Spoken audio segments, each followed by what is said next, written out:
Good evening. Good evening. Welcome, welcome, welcome.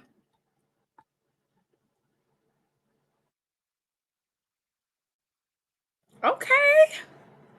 I got some Jefferson City, Missouri love. Okay.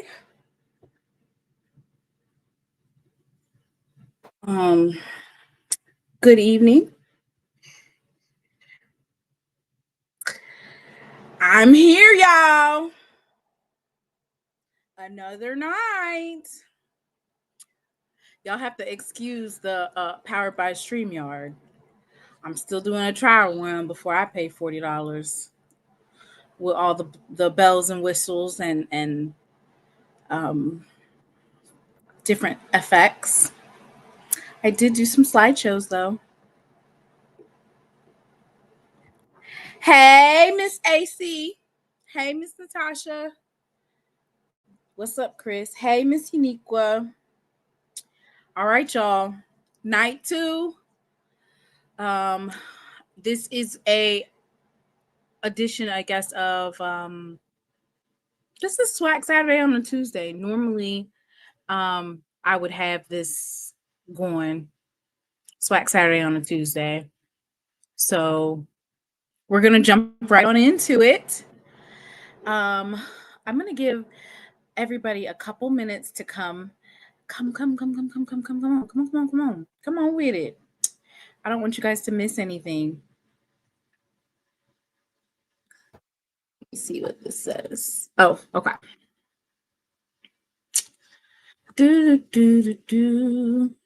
Okay, Texas. Checking in. So tonight I wanted to do an end of the year coaches review with Mr. Ford. Just because we're in the middle of like recruiting and possible changes in coaching and, transfer portal. It's the end of the season. So I'm going to do an end of the year coaches review with Mr. Ford. The defensive player of the year, offensive player of the year, newcomer of the year, and coach of the year were announced today. And so we're going to talk about those. My son is not asleep and he's antagonizing me. Hey, Mr. Haynes. I know Mr. Haynes been mad. He wanted to put his 2 cents in about South Carolina State, wrapping Delaware State up.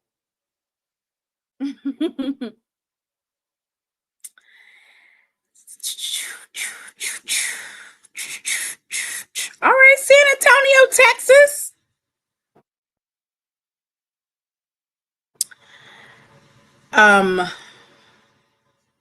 You guys,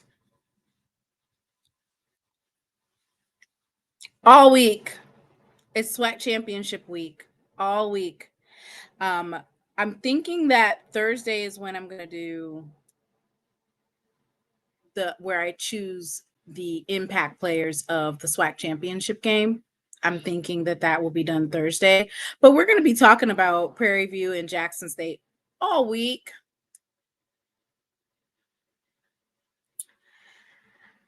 And I would appreciate it if everyone did me a solid and go on the last video that I did, which was yesterday, and hit the hype button.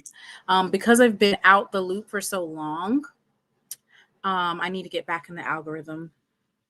So yes, and yes. So as we know, the SWAC announced their postseason awards. There is also another award that was given out by the Mississippi Hall of Fame. And I want to say it's called the SWAC Impact Award.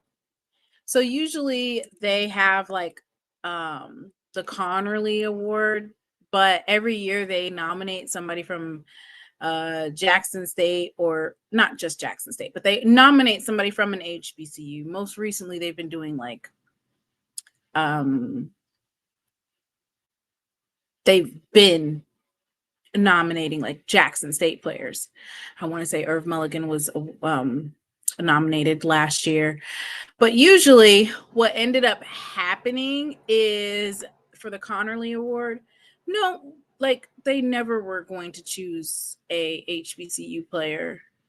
I want to say one year, even with Shedeur Sanders, I think they gave it to a Delaware State player that year. Like,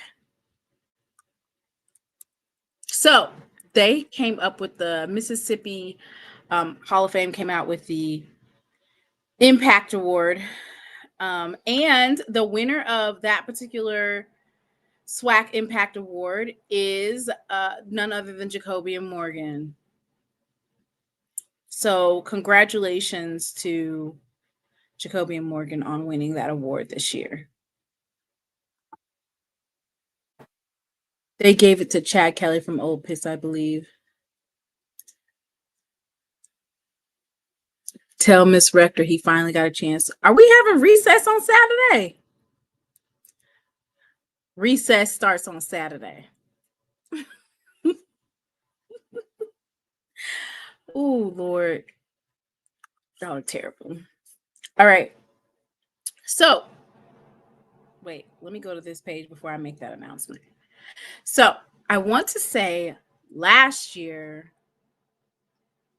the guidelines for who could be eligible for the postseason rewards, I want to say they had to play 75% of the season. This year, it's down to 50%. So as long as you competed in 50% of the games, you were able to win an award.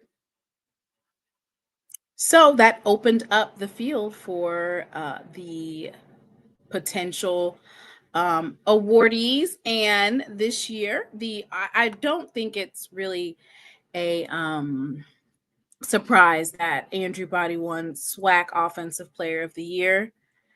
I'm going to go ahead and read out his stats. Honestly, I think it was kind of like neck and neck once. Not necessarily neck and neck, but Jacobian Morgan was definitely making waves, head waves in terms of putting in his bid for the Offensive Player of the Year. And on top of that, Amont Miller was definitely in that running.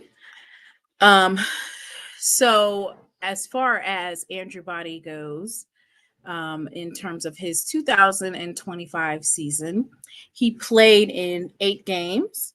He had 71 attempts. Oh, wait, this is rushing. In 8 games that he played, he had 71 attempts for 518 yards, 4 touchdowns. His longest rushing was 60 yards. He averaged 7.3 yards per carry. There was a lot of times that Andrew Body was literally a running back and a quarterback. Like he was the top rusher on his team in several different games.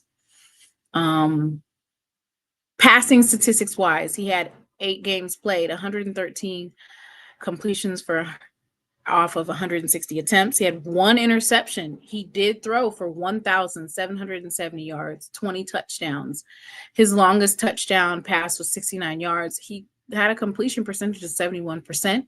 He averaged 15.7 yards per game and averaged 221 yards per game.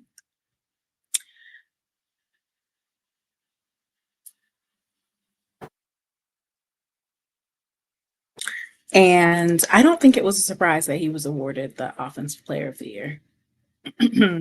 He was out of the game post 3 or 4 games, and they were still talking about Alabama State and the impact that he had. Our SWAC Defensive Player of the Year, Quincy Ivory. I want to say yesterday I said more than likely he is definitely one of the top defensive players in the SWAC. and that based off of his play that he definitely should get the nod for Defensive Player of the Year. So congratulations to him. I'm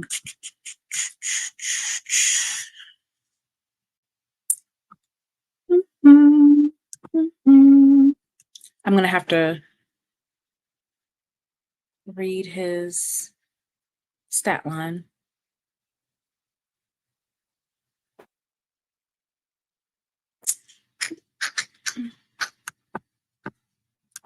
All right. So actually, Quincy Ivory was named SWAC Defensive Player of the Year and Newcomer of the Year. So he got 2 awards. He is a Buck Buchanan Award finalist, an HBCU Player of the Year finalist. He was named first team All-SWAC on Monday. He had a team high 64 tackles, including 31 solo, 13 and a half tackles for loss, 6 sacks. He recorded an interception against Alabama State. As we know, that was a huge, huge play.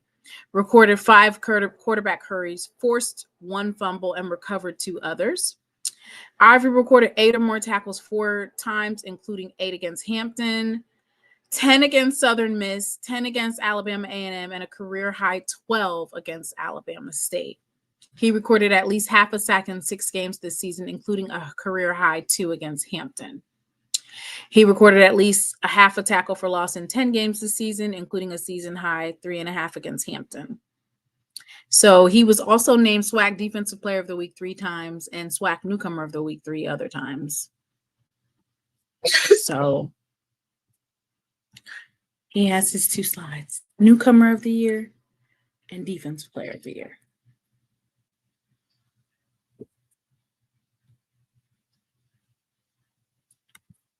Nephew. The Freshman Player of the Year is none other than Charles Bingham.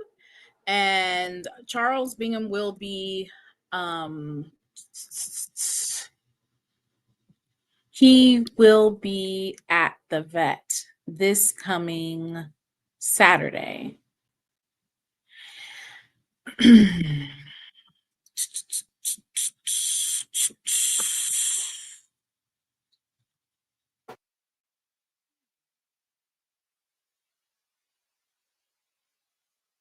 I was trying to see if they had a press release for him. Let me see.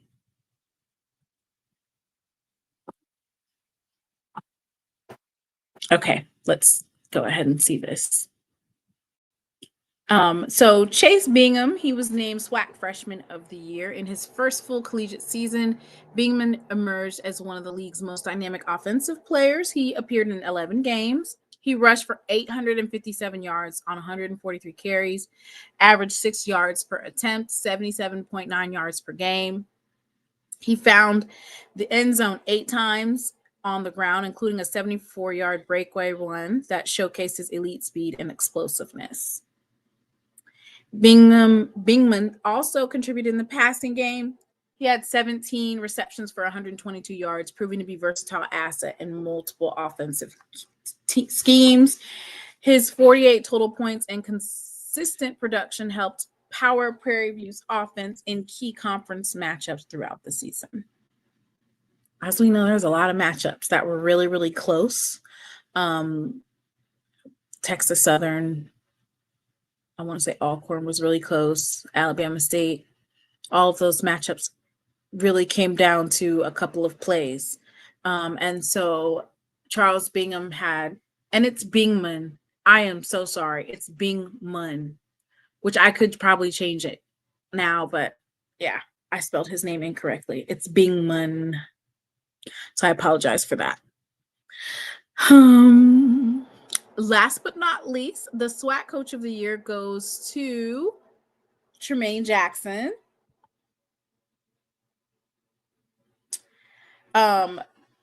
It was the most impressive turnaround in all of FCS, according to this press release. He led the Panthers to 9-3 overall, a 7-1 mark in conference play, and he clinched the Prairie View A&M SWAC Western Division title and a berth in the 2025 SWAC Championship game. So congratulations for Coach Tremaine Jackson and his Coach of the Year award.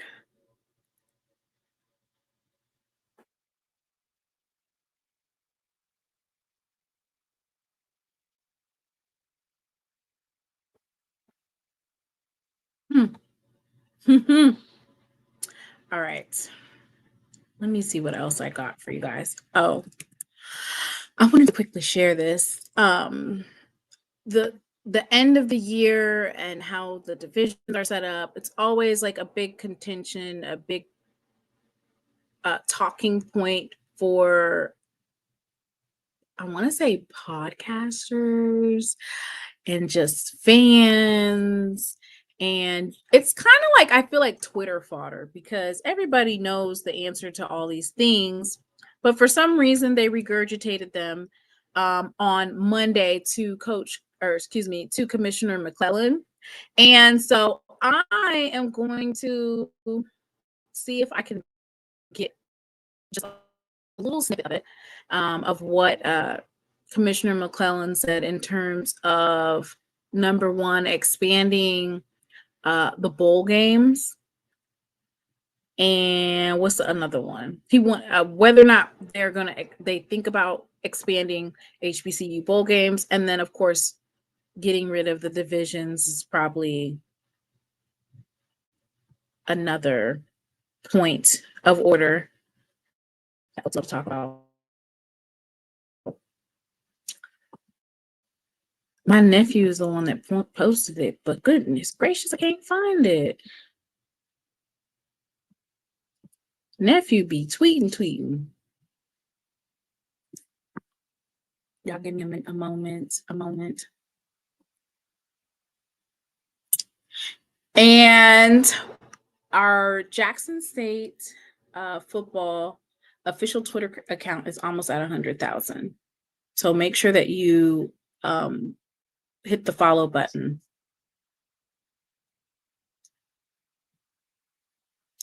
I'm almost there, y'all.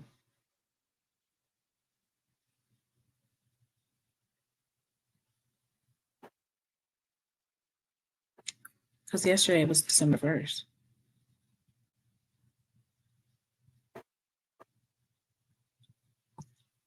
Is this it? I think this is it.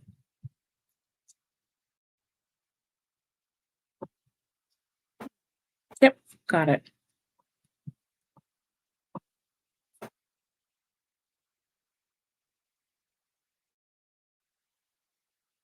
And let me see if I could.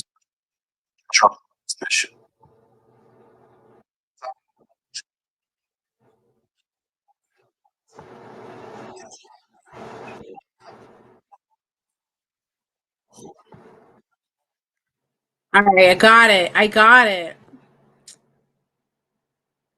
We ain't trying to win. What? Why JSU losing recruiting battles to Syracuse? Why didn't we offer to see? We don't want that young man. That young man comes with something. No thanks. No thanks. No thanks. All right.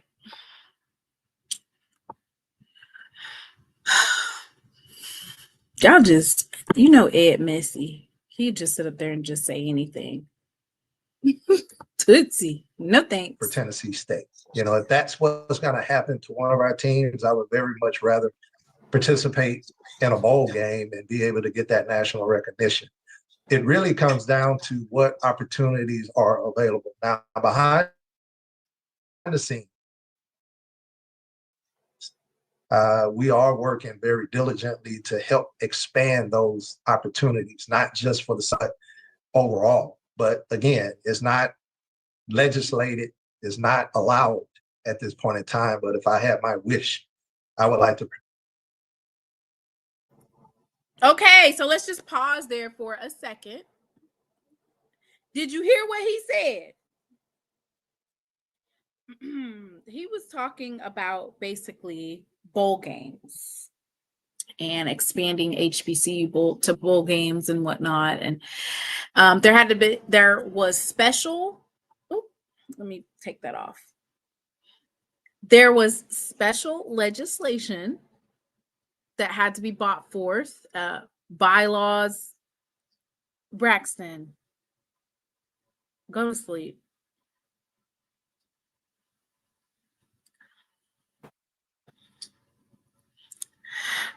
There were special bylaws that had to be written, right, in order for us to have the Celebration Bowl. So for folks asking, can they get another bowl game? They would have to go back to the FCS and the powers that be and ask for them to write more legislation to add in another HBCU playoff game or bowl game. He is saying that behind the scenes they're working on it. I would venture to say that the fact that these bowl games are coming so easy to the HBCUs, that probably is going to be very frustrating to other FCS members who they participate in the playoffs, but they want for the playoffs to look different. They want a bowl game type of atmosphere. Like, don't let any of these folks fool you. The ADs and the student athletes would love to have a bowl game matchup. They don't want to be shipped off to an icy, cold, mountainous region in the middle of nowhere in 30-degree or 20-degree weather where they're having to play in front of 3,000 people. Okay, so let me let him finish what he was saying, because we're gonna put this whole division stuff to rest. We're gonna rest it. We're gonna put it in a nail in the coffin today. They got a Vegas Classic in September. Participate in multiple bowl games. Thank you for that framework and the clarification as well. Sure. Have a good one. Question goes to Charles Bishop. Good morning, Commissioner. How are you doing? Morning, Charles. How are you? Doing well. Charles Bishop, Dr. Cabil's inside the HBCU Sports Lab. And I wanted to follow up on a question with regards to the strategic vision of the conference. I wanted to ask, is it a continued strength, despite the success of the SWAC Championship game, to continue in the current East versus West format, or is there an opportunity in regards to an all-division format?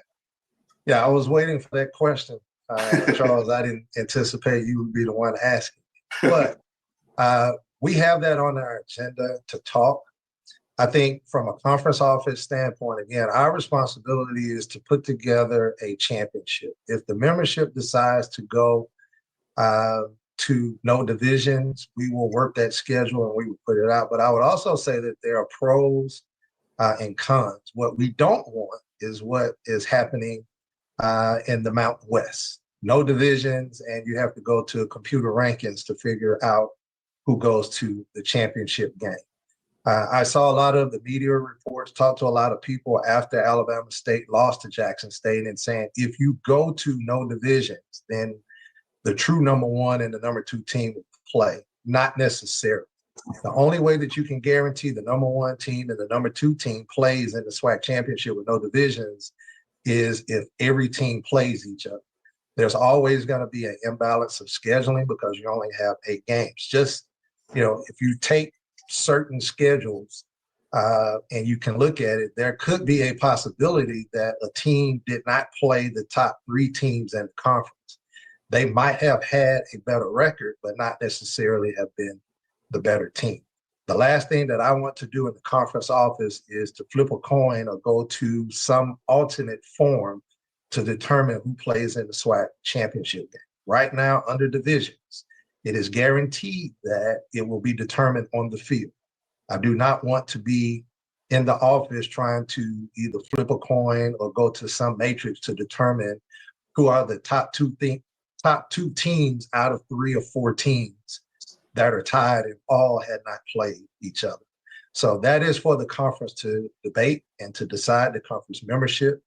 We will go under that exercise, but the one thing that I would like to stress, Charles, that I heard repeatedly is that going to no divisions will guarantee the top 2 teams will play That is not correct. The only guarantee for the top two teams to play is if every team plays each other. And you can look at multiple conferences, whether it's the Mountain West and several FBS conferences. It is not a guarantee that the top two teams will play.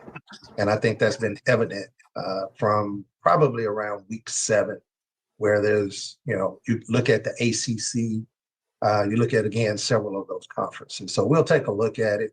But the one thing that I would stand on as commissioner is I don't want to be the person to determine who goes. It should be determined on the field. Absolutely. Thank you, sir. You're welcome. Last question goes to Donald Ware. Good morning, Commissioner. How you doing? Good morning, Donald. So with respect, how does the SWAC try to balance both, games after the selection committee has? Okay. So now we put that to rest. Did you hear what he said? Did you hear what he said? He said it needs to be determined on the field. You don't know if the top two teams that you see is going to be, or that you see basically with no divisions, how it could be the top two teams because they don't play everybody. Just like we saw FAMU trip up with Valley, and we just saw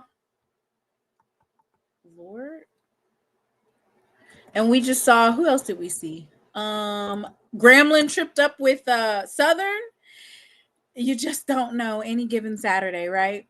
Jackson State lost to Grambling any given Saturday. So win on the field, you win in your division, you go to the SWAC championship. Period. I hope Mr. Ford heard that. I'm gonna rewind it for him because he said, "Get rid of the divisions."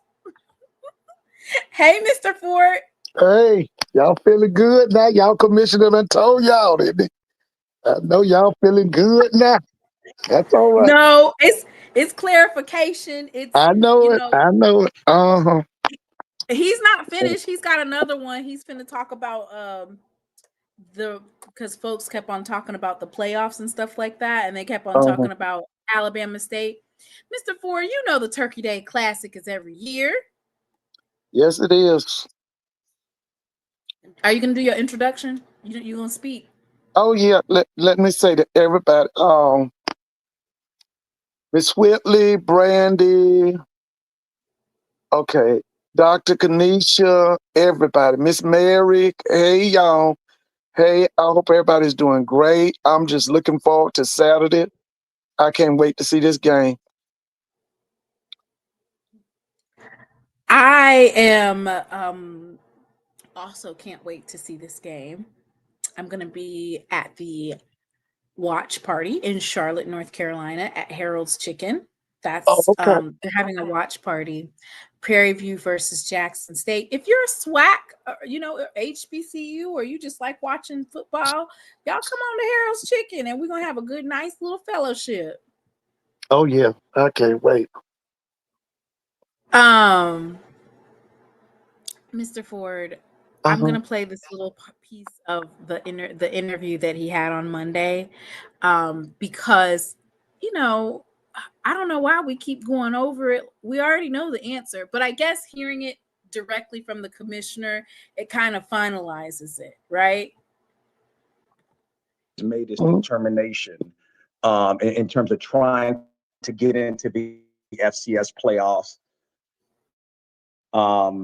Because, I mean, if you look back over the years, especially when Grambling and Southern were good, there was no way that they were going to play in a postseason FCS game because of the Bayou Classic. So really you have 3 teams, Alabama State, Grambling, and then Southern, that are kind of in this predicament.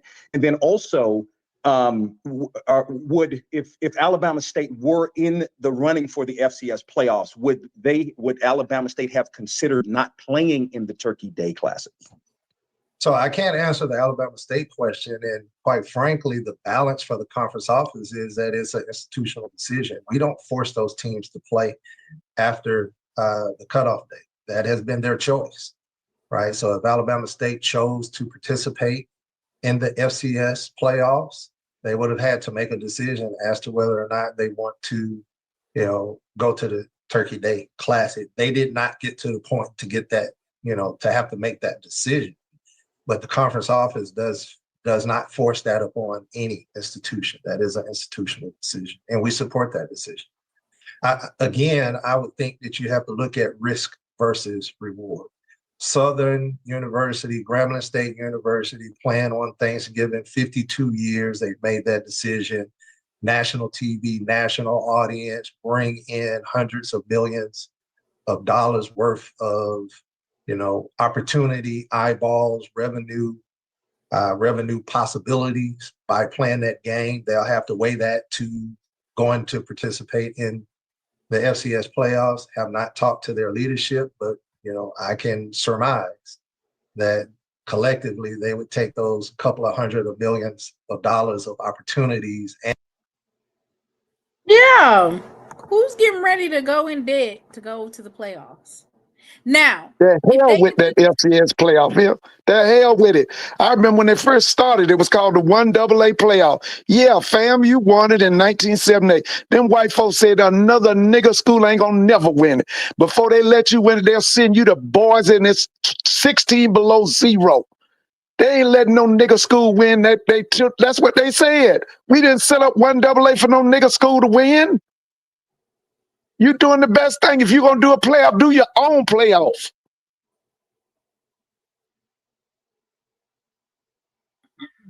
Well, Mr. Ford, that is what the commissioner said earlier in the call. He said that he would like to, if there is going to be some postseason play, he would like another bowl game. He said that there has to be certain type of legislation that's passed because they got special legislation for the Celebration Bowl. So they would have to get another set of legislation for an additional bowl game. Mr. Ford, I'm sure that there's probably a the FCS playoffs, they've been trying to get some monetary backing. They've been trying to get stuff going. And when we looked at the numbers for Thanksgiving weekend, which is the start of the playoffs, the attendance was abysmal.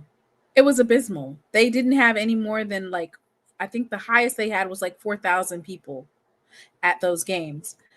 Mind you, when you're looking at the Bayou Classic, I want to say they had 60,000, Mr. Ford? They had 63,000. And then the Turkey Day Classic had 22,000 plus. No one is giving that up. Now, what they can talk about, which is starting the FCS playoffs the week after Thanksgiving. If you start it the week after Thanksgiving, then those teams could possibly participate. But you're not going to give up millions of dollars.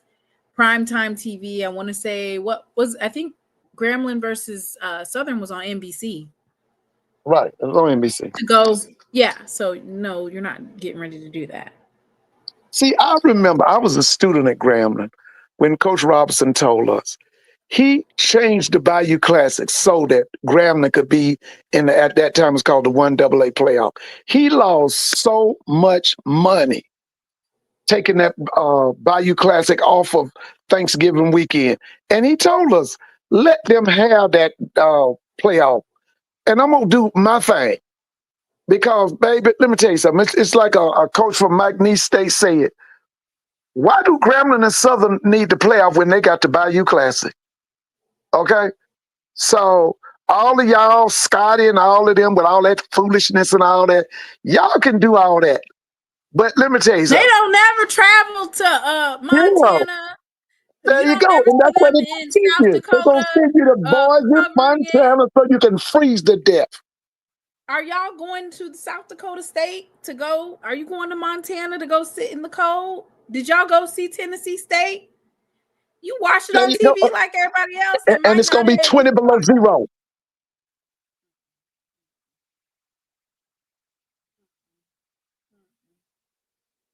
But Commissioner McClellan, so I'm glad that he cleared it up for once and for all.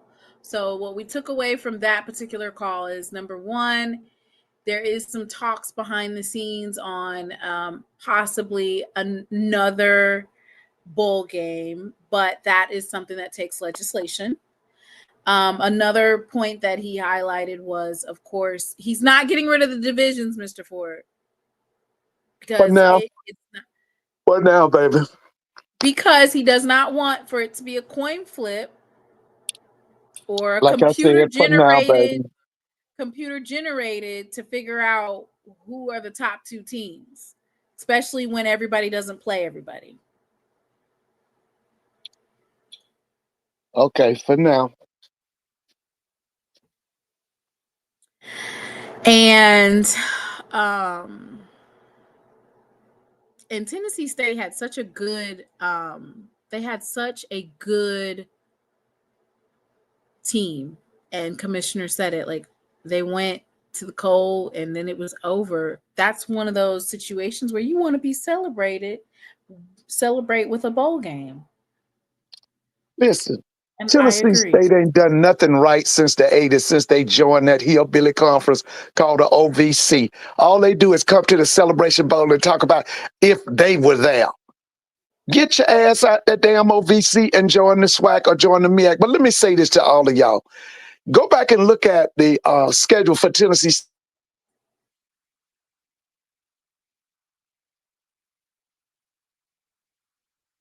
Mr. Ford,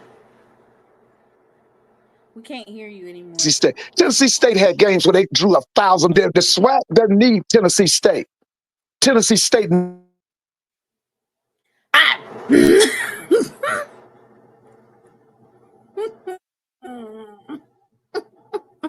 Out of Ohio ballot.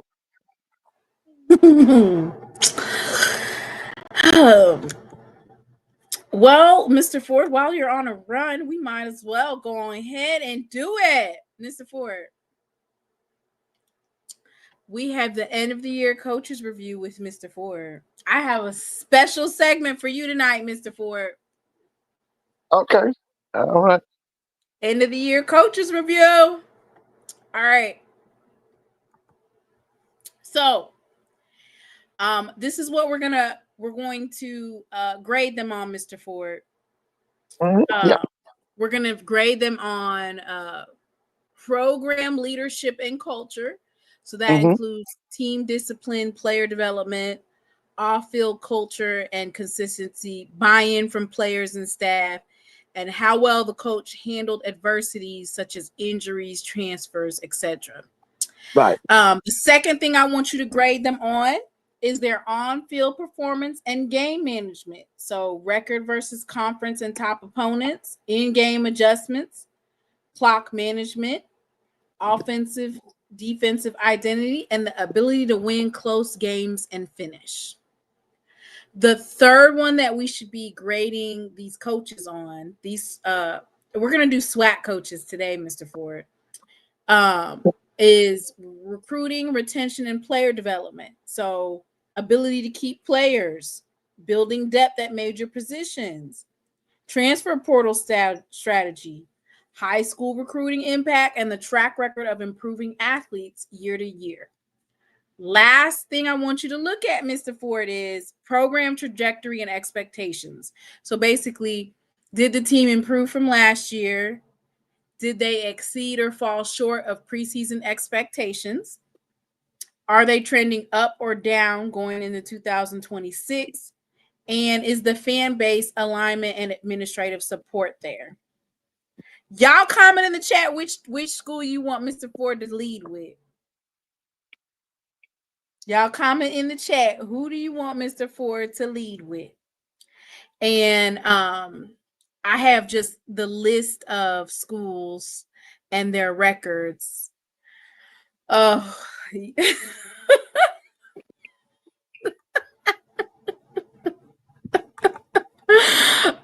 they want to get you going early, Mr. Ford. Who did they say? They said FAMU. Oh, I was dealing with that all day today at school. Oh Lord. Okay, so Give me the let me just categories. Give me the categories. okay. So FAMU is 4-4 in conference. They ended up 500 for the season, and they have an overall record of 5-7. They were 7-5 last year. Right. Okay, so give a grade on the program leadership and culture, Mr. Ford. What you thinking for FAMU? Program leadership.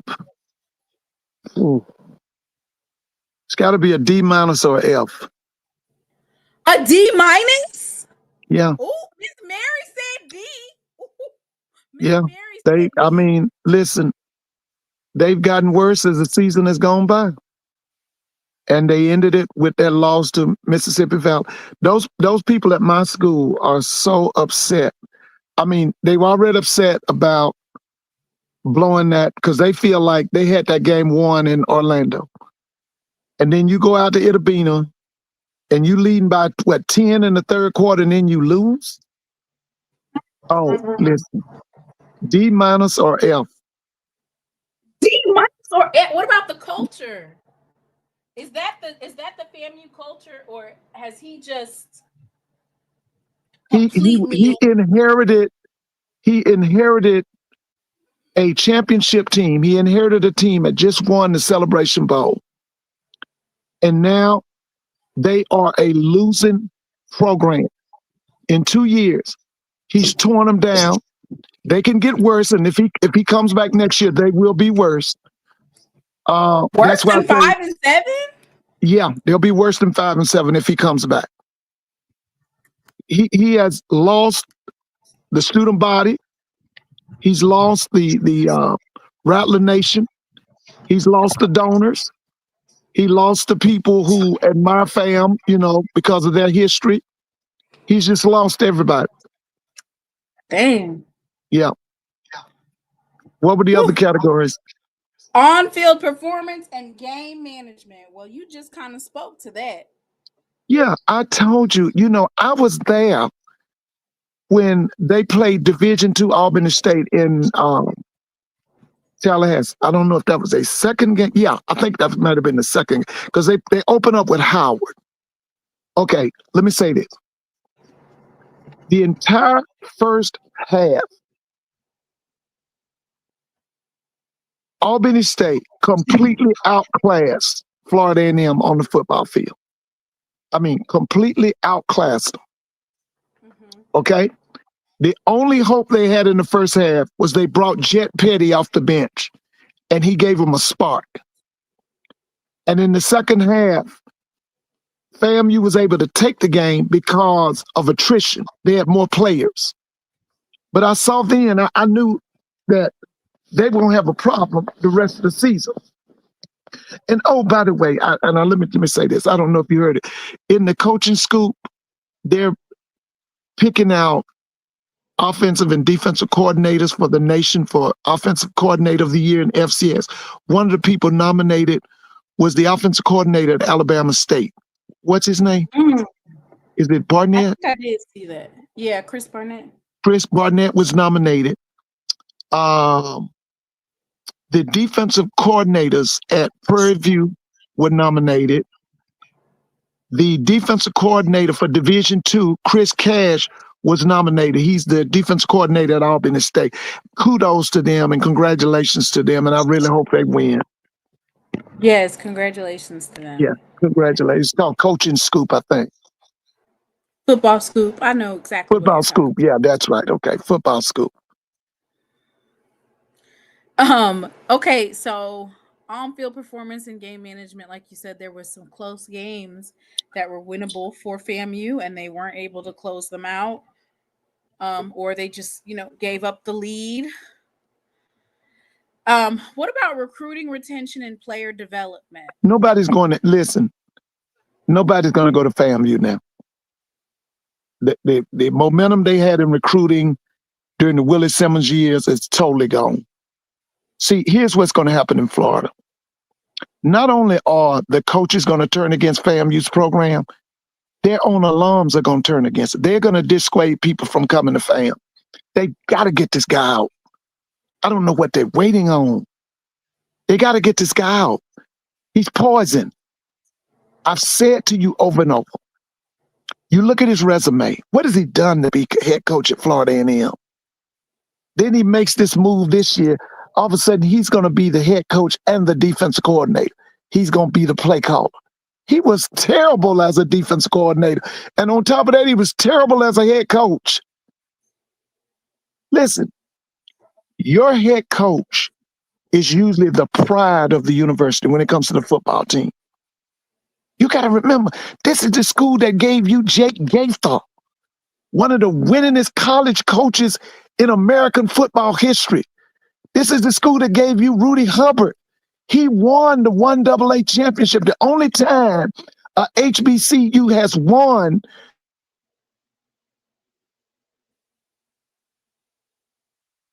This is the school that gave you Billy Joe. Okay? Willie Simmons. Willie Simmons won a national championship, won the Celebration Bowl, won the SWAC. And now you with Cozy? Are you kidding me?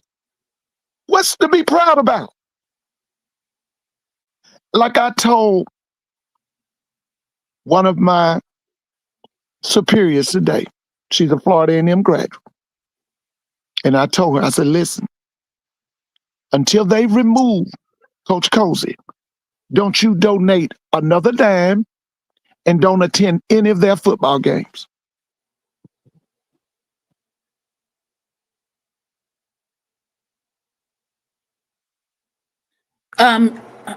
Folks are saying that he won the Florida Classic last year and he won the SWAC MEAC Challenge. Listen, the only reason he won that SWAC MEAC Challenge, I was there, is because Dawson Odums will not open up his offense. When that kid, I think his name was King, took off on them for about an 80-yard run on the first or second play of the game, I came back and I told you, not only is Willie Simmons gone, Smitty Rock is gone, because when Smitty Rock left, they forgot how to play defense at Florida A&M. You got to understand, when they won that Celebration Bowl, that was one of the top 5 defenses in FCS. They don't even act like they know how to play defense anymore for these last 2 years.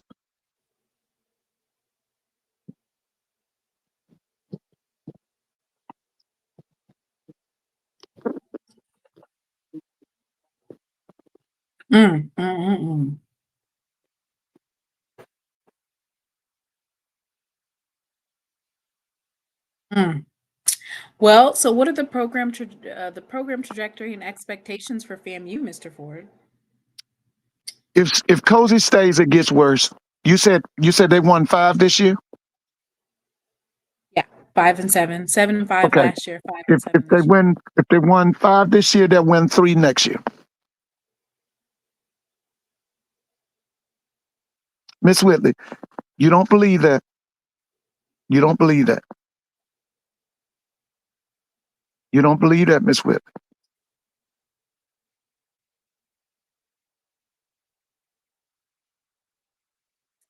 Oh, somebody said going down to 4. All right, next is Southern, Mr. Ford. Southern.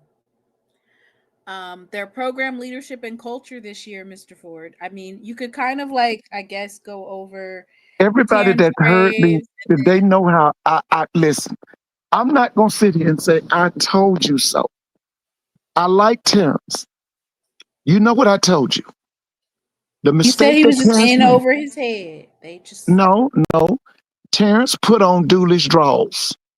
And that's nasty. That's nasty. Remember? That's nasty. That's nasty. He knew better.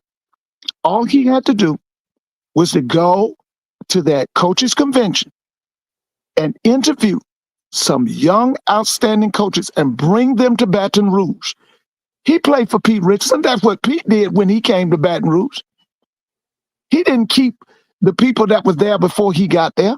He went and interviewed and brought his own staff. And you know how much I belabored the point about Mark Fredericks as offensive coordinator. You know, and everybody that Yes, was you said listening. that he needs a new offensive coordinator. You've been saying it since Oh, and last let me year. say this right here. This is Miss Bill Brew. I was reading your comments about what you said about me, and you said that you actually used my name in the same sentence as that dog movie, that slop called Color Purple. Let me just say this, Miss Bill Brew. That movie came out about 1985 or 86. And let me tell you why it was hurt me when you called my name out and used that movie. That movie was put together by Steven Spielberg. We have since found out that CIA money went into that movie. And one of the reasons CIA money went into it was because one of the purposes of that movie was the continual destruction of the Black family. Okay? They've admitted that now. Okay? Remember, I don't know if you've listened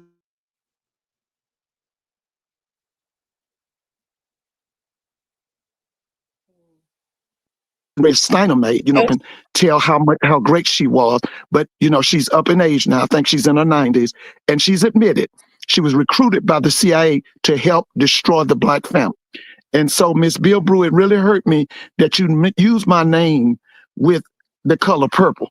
And the reason it hurt me is because that slop of a movie, which was put together by Steven Spielberg and Miss Aunt Jemima, Oprah Winfrey and her crew, the purpose of that movie was to help destroy the Black family. And so I just wanted you to know that, because it really touched me today when I read that, because I know what the color purple was all about. I know some people might not know that, but I do. Okay, I just needed to say that. I definitely didn't know that. Yeah. Oh, yeah. Yeah, watch your Steven Spielberg, see? Because there are some people that say he got them same problems that that other man on that island had with them children. Okay? Okay. Mm-hmm.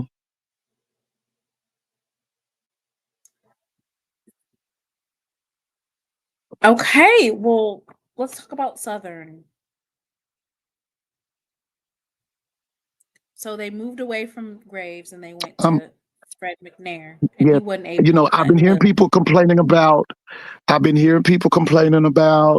Marshall don't have no coaching experience, and I understand that. But anything is better than where they were. They had to make a change. They had to make a change. They had to make a change. And I'm going to be honest with you. I hope Marshall is successful. Well, I'm just going to ask you the same question that when you talk about Coach Colsey. What experience does Marshall have at winning? Well, the key for Marshall right now, since he does not have the experience, is the people that he surrounds himself with. Okay? I'm waiting to hear, I have no faith in Roman Banks as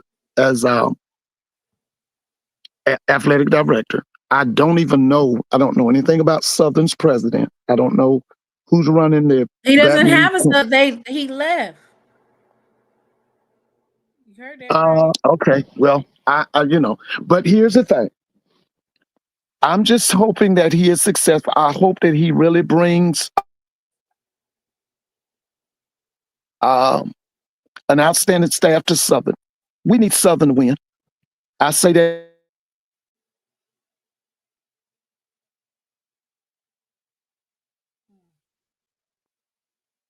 it is, quote unquote, a blue blood. I really want Southern to come back to championship competitiveness, like they said. Do you think they'll keep Celebration Fred Bowl, McNair on staff? Well, they might, but here's the thing. Southern, the Celebration Bowl now, I think is it 10 years old? Is it 10 years old? How old is the Celebration Bowl? 2015, wasn't it? I know it was Alcorn and NCOTY in the first one. Actually, they did 3 of them. But what I'm saying is, It's been around that long, and Southern has never been there. They Listen, can't get past. Southern has been to the SWAC West, clinched the SWAC West division in the last 10 years, probably more than any other program. What has been? Anything to help Southern get an Alcorn. opportunity to come to the. I'm hoping that Marsh. I don't know if I told you. Did I tell you I met him when he was in high school? Did I tell you that? Who? Marshall Faulk. No, you didn't tell me. Yeah, I was working down in South Georgia. I was taken to Gramblin's football camp by Coach Buck Godfrey at Southwest Decatur.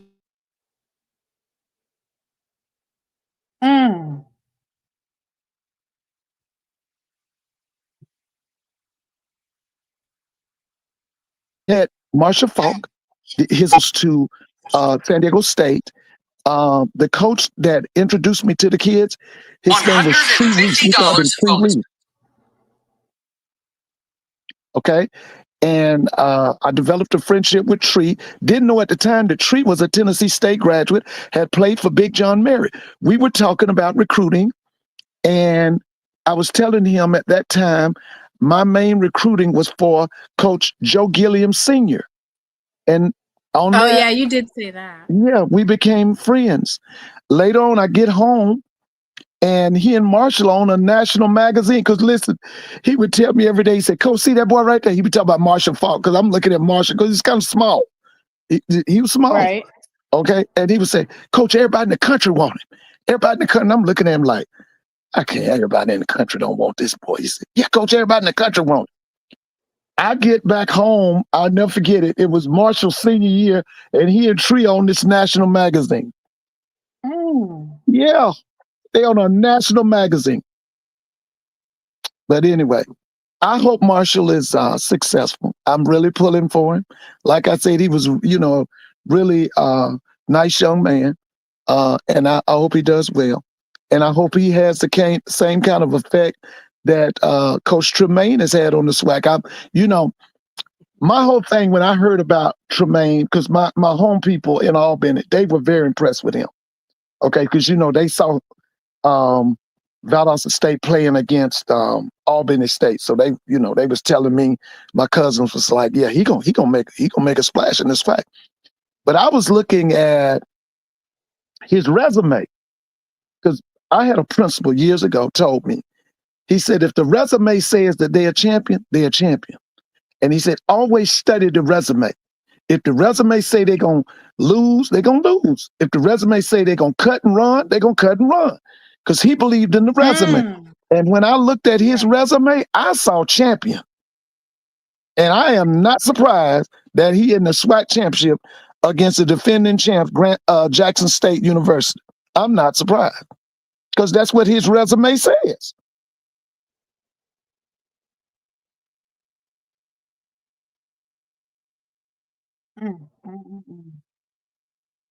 So, what are your expectations for Southern year one? Do you expect them to come out the gate winning? If he does two things,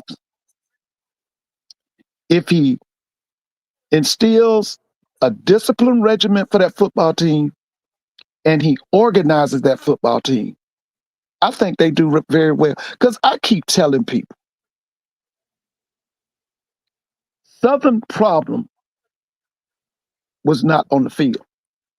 Southern problem started with Southern's administration, with Roman Banks, with the president.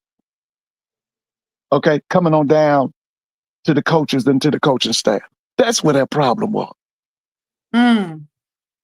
Yeah, that's where their problem was. But if he organizes that team and he holds them to a code and he disciplines that team, listen, Southern will be heard from. That's why everybody, including myself, we're waiting to see the people that he's going to surround himself with. That's what we're waiting to see. Who are the The people? coaching staff. Yeah, I want to see the staff. I want to see the staff. Okay, next up is UAPB.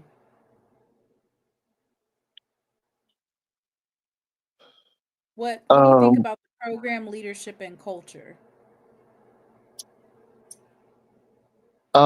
Listen. Well, I'm gonna say this. They have money. They have enough money to be winners in the SWAC in football.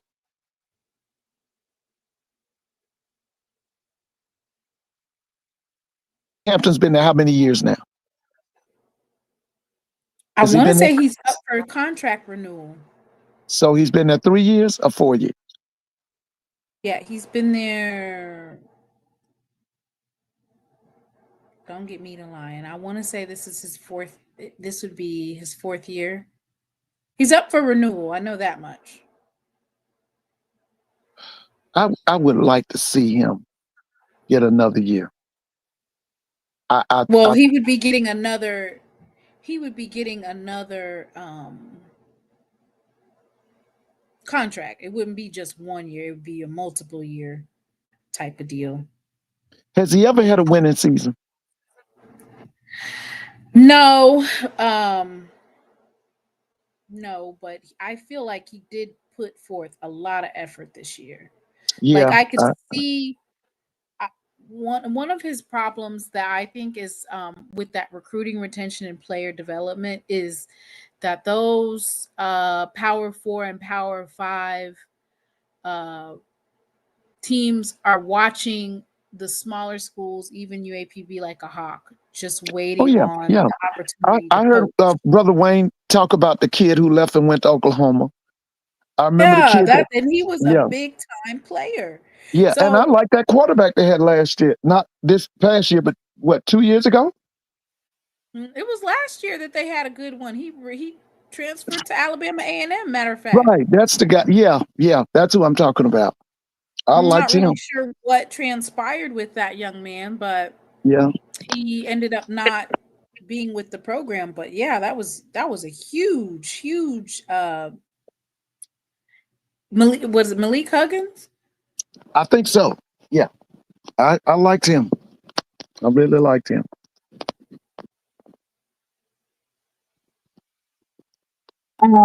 So for me, I just feel like he needs more support. I mean, in order to retain your players, you have to have NIL set up. You have to have something set up to counter those Power 5, Power 4 schools. And so for me, I feel like now, the history of Arkansas. I don't know if you know anything about Razorback football back in the days of Frank Broyer. The majority of his players came from Texas. And, that's where Jimmy Johnson and Jerry Jones went to school at University of Arkansas. And so I would like to see UAPB get more players from Texas.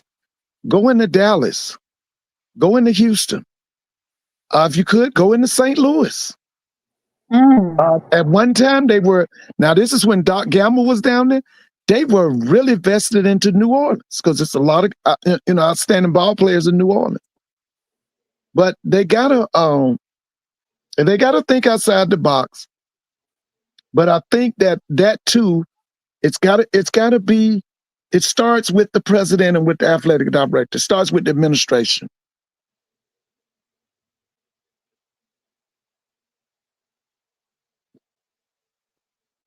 I said they used to be heavy in St. Louis. So in the chat, they are pointing out that the color purple was based on the book and life of Alice Walker, and she's a former Jackson State professor. She's a grad. She at one time was a student at Spelman. She left Spelman College and went to one of the 7 sister schools up north. I don't know, was it Smith College? Where did she go? I don't know. I said she was a Jackson State professor as well.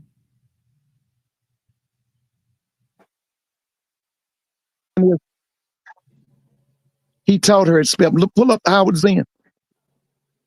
Pull up what? Howard who? Howard So- Zinn, Z-I-N, was one of, you can pull up his name. He taught Alice Walker while she was a student at Spelman. Oh, Howard Zinn. Howard Zinn. Yeah. He was run out of Spelman because they told the He was a professors. history and social science. That's him. department. That's him. He was run out of Spelman because he was told you cannot get involved in the civil rights movement, which he did. And What and you she, mean you cannot? What do you mean you they were cannot? told at that time, no professors, because you had something called the Atlanta movement.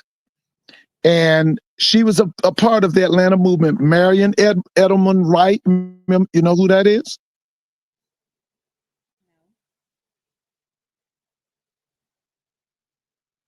So basically, that's another one of those situations like when South Carolina State kicked out that football player for participating in the civil rights, and he ended up going to Yeah, but Valley. it was yeah. You're talking about Deacon Jones.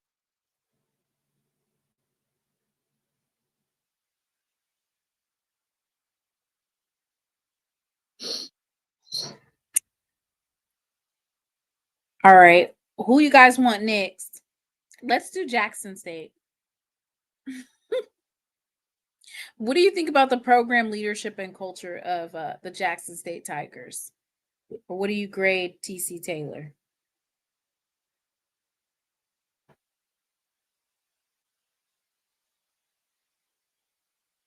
And you talked about this. I think that Jackson State is the number football program in America. On top of that, it's one of the top FCS powers in America. I think that they got the top coach in HBCU football. I believe that Coach TC Taylor is setting up a dynasty. Because we say what is a football dynasty? And we say 2 national championships, that's the beginning of a dynasty. I've said this to you over and over. I feel they win it again. They run it back. Okay? So unless some things change in HBCU football, Jackson State is the big dog. And if you're going to be, that's right. If you're going to be the big dog, you got to go through Jackson, Mississippi. Okay? You got to beat the big, like,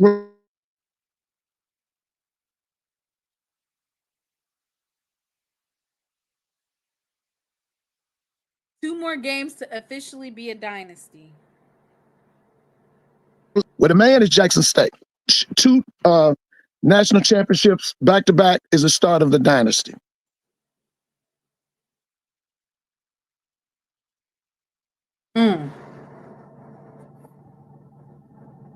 I know that's right. The SWAC runs through Jack. Oh, everybody's known that. I mean, Not that was known for everybody. years. Now, we at one time it ran through Grambling. One time it ran through Tennessee State. One time it ran through Florida A&M. But in modern day today, it's Jackson State.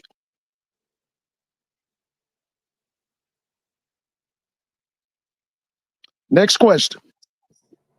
What do you think about the on-field performance this year? The on-field performance and the game management.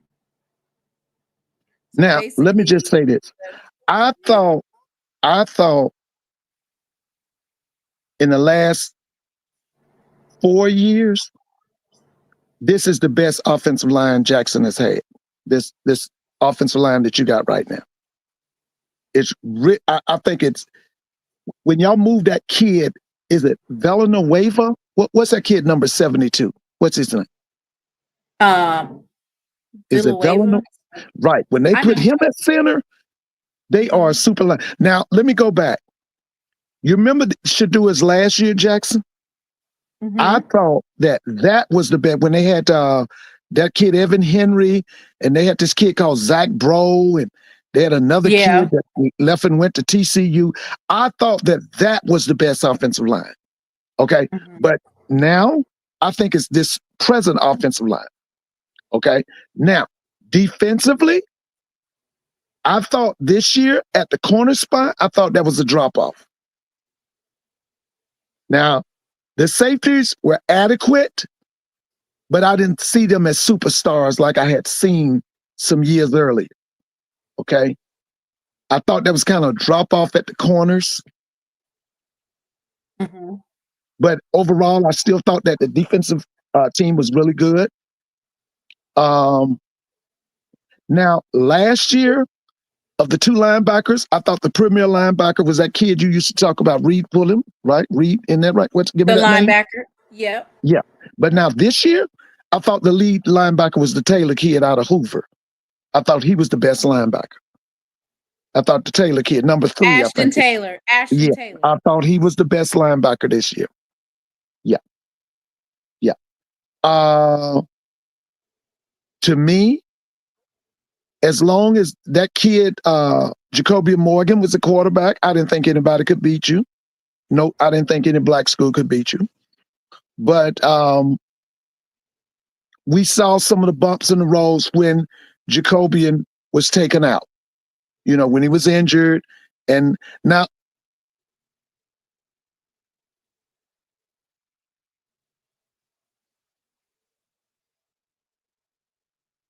What'd you say, Mr. Ford? You have to repeat it because your phone going in and I mean, a out. bright future for the Lockhart kid. But, oh, I'm going in and out? Yeah, you went Can you hear in me? and out for that last part. Yeah, I can hear you now. We can hear you. Okay.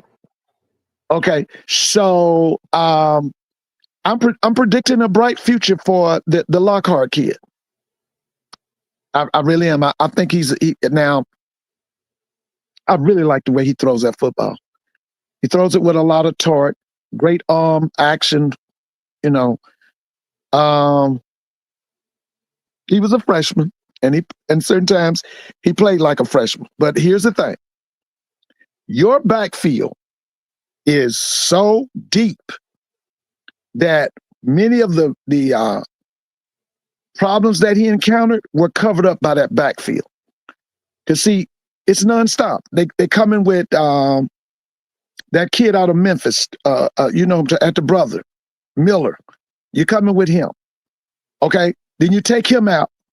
You coming with that Davenport kid. Okay? No dropout. Then you take Davenport out. You coming with the kid from Atlanta. Travis you know, Terrell. Yeah, Travis Terrell. Then you got them other kids on that bench that can play. Okay, so your backfield is so deep. And see, when you're a young quarterback, you sitting behind an offensive line like y'all got, and then you got them backs. See, that covers up a lot of things. It allows him to grow and mature. Okay? So, and that's what is taking place. And so I'm telling you, I can see a bright future for this Lockhart kid. I really do.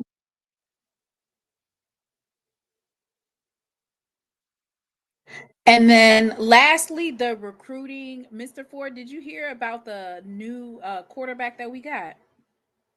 No, where is he from? Alabama. Viger High School. Yeah, that's in listen. You know I know all about 3-star. Viger. Yes. Let me tell you this.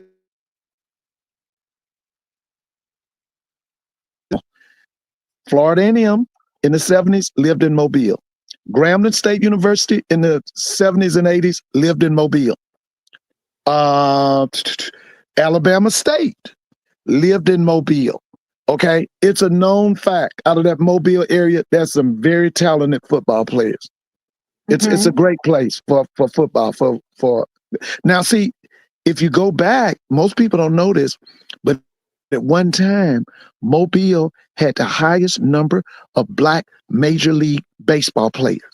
Okay, that's Satchel Paige. Listen, that's Satchel Paige. That's Willie McCovey. That's Cleon Jones. That's Tommy Agee. That's Hank Aaron. Hank had a brother who died, who succumbed to cancer. That was Hank. I think his brother was named Tommy Aaron. Okay, that area has always produced outstanding athletes, and I don't know if I said Billy.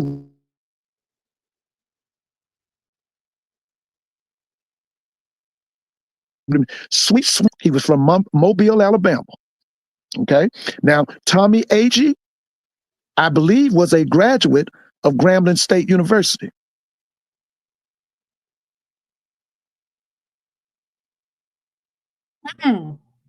Yeah.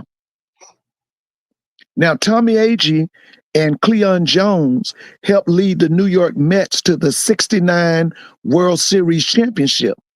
Okay, that's the team that had, I don't know if you remember, Tom Seaver. Yep, you ever heard of that name, Tom Seaver? No. John Matlack, Tug McGraw, those guy out of Atlanta who went to Morehouse. What was his name? He was actually the MVP of that series. He went to Morehouse. Oh, I can't think of his name. He was from Atlanta. He went to Booker T. Washington High School, and then he played at Morehouse. I think from Morehouse, he went to the Pittsburgh Pirates, and he eventually ended up with the New York Mets. Oh, I can't think of his name. He was a third baseman. Well, this young man, which there's a small uproar about it because of the fact that neither Alabama State nor Alabama A&M had this young man on their radar. And his name is Sammy Dunn out of Viger High School, Alabama. He threw for 3,182 yards and 33 touchdowns while rushing for 696 yards and 12 touchdowns in 14 games played this season alone. What? 185 pounds, 3-star. I am flabbergasted that Alabama State and Alabama A&M were not all over this young man who actually took his 5A team to the championship game this year. Well, so that's a big get. Yeah, they lost the sweepstakes, and that's Jackson's game. So listen, when you get a chance, let him know. Welcome to Jackson, Mississippi. Oh, co-pilot says Dr. Doom is from that area. Yeah, that's right. Dr. Doom is from Dr. Doom probably I've had that thing listened. on Dr. Doom is one of the reasons I was a Love You Blue Houston Oiler. It was a guy, there was two of them on the Houston Oilers. One was named Robert Brazil, the other was named Vernon Perry. They were both from Jackson State University. Now, Doom was drafted #1 by the Houston Oilers, and Vernon left Jackson State and went to Canada, and then came back to the Houston Oilers. For some reason, a lot of people have forgotten Vernon Perry. Vernon was a free safety, and he was awesome. And you know, Doom is a NFL Hall of Famer.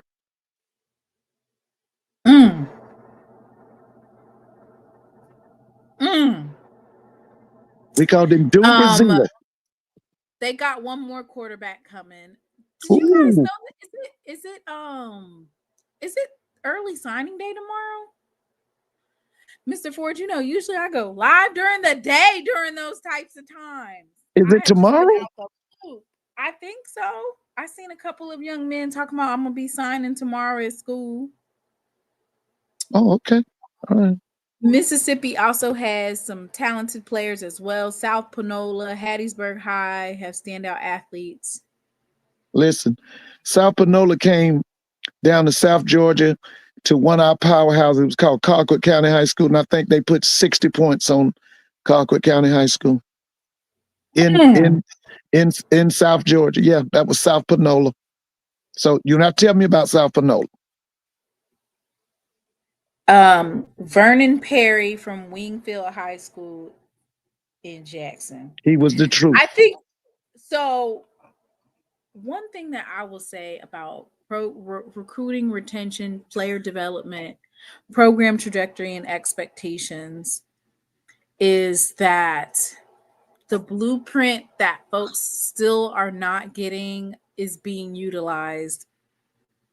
I want to say that Coach Woody used it this year in his recruiting in Bethune-Cookman, which is he got a lot of in-state Florida players and hometown hero. Like he got a lot of players that are in the state of Florida to, I think they're 6-6 this year, Mr. Ford. And by all And that was accounts, Bethune? you was ready to hang it up for Bethune. Yeah, I I think was. that But one thing about it, he was resilient and he saved his job. Now, yes, here's the thing. They have a lot to look forward to. Now, and I you know what? I guess, I'm looking back. I want to know why that kid, that kid, Cam, what's that kid's name down there at Bethune-Cookman? Was it Cam Cam, right? Ranson. Why didn't he play in the Florida Classic this year? He didn't even play. You mean they beat FAMU without Yeah, Cam they Ranson? beat Bethune, and he didn't play at all. How did Bethune win versus FAMU without Cam? They won it without Cam. He didn't play. Sit on the bench the whole game. Wow. Yeah. So I think they got a lot to look forward to. And I told They you said now. that they think he was hurt or benched. Yeah, it was one of the other. Because he was dressed. He was dressed, but he never played. Oh my goodness.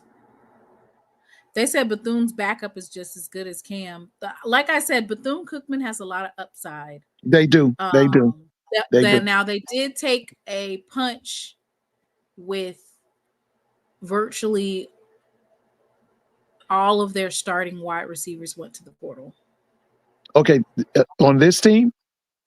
On Bethune-Cookman's team, I think they had like 3 or 4 wide receivers. They all went to the portal. Oh, okay. So the retention is going to, we're going to see how he does in the portal, of course.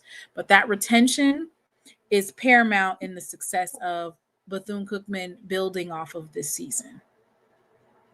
Okay.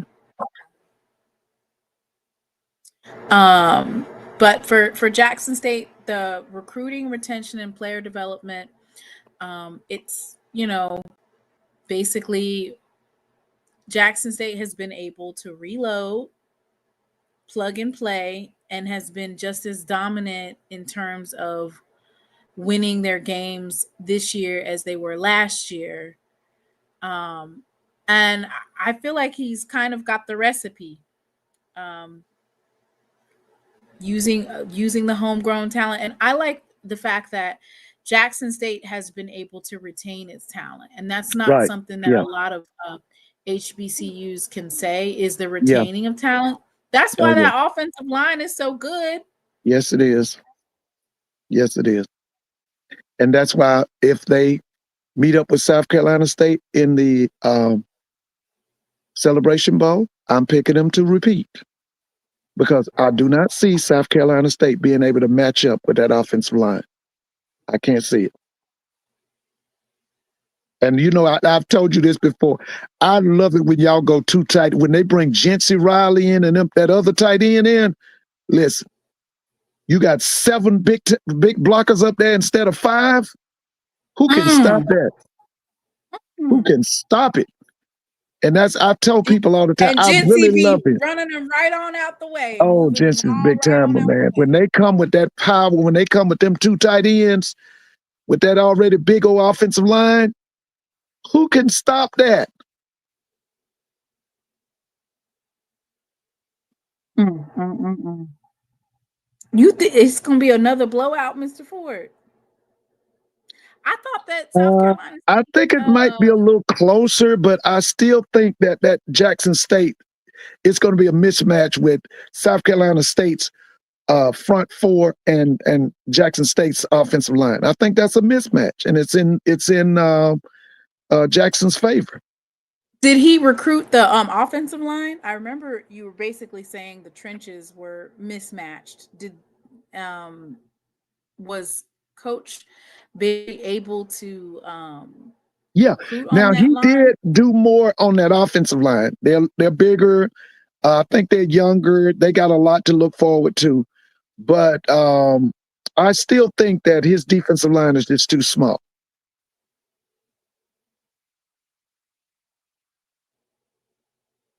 I still think his defensive line is too small. Now he's going to come with more depth than he had last year. He'll be able to run, far more players in defensively on that defensive line. I mean, because he just ran through the MEAC like nobody's business. I know that they said that the MEAC is the physicality conference and how much more talented they are than the SWAC, but goodness gracious, the fact that Chennis Berry was able to run through the MEAC two times in a row, and he had to recruit 30 to 40 players for this year alone. Yeah, he brought in he a lot did. of new Yeah. players. Now And he was got still bigger. able to run through them like that. Yeah. Well, one of the things he realized was with that. Remember that big wide receiver y'all had last year, the kid from Florida. He got hurt this year. What's his name?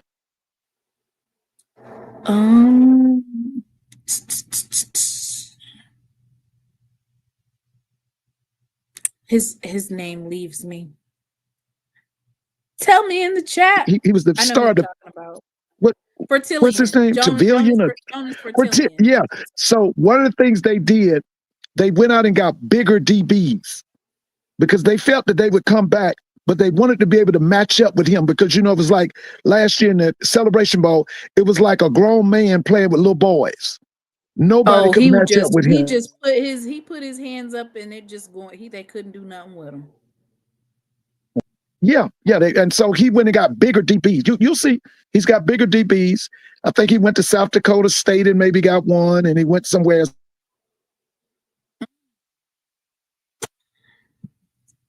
Absolutely right. But, it is one game at a time because I do think, you know. But for us, you know, Jackson State has that threat of course, the run game. So. Oh yeah, like I said, you definitely got one of the best offensive lines in the country.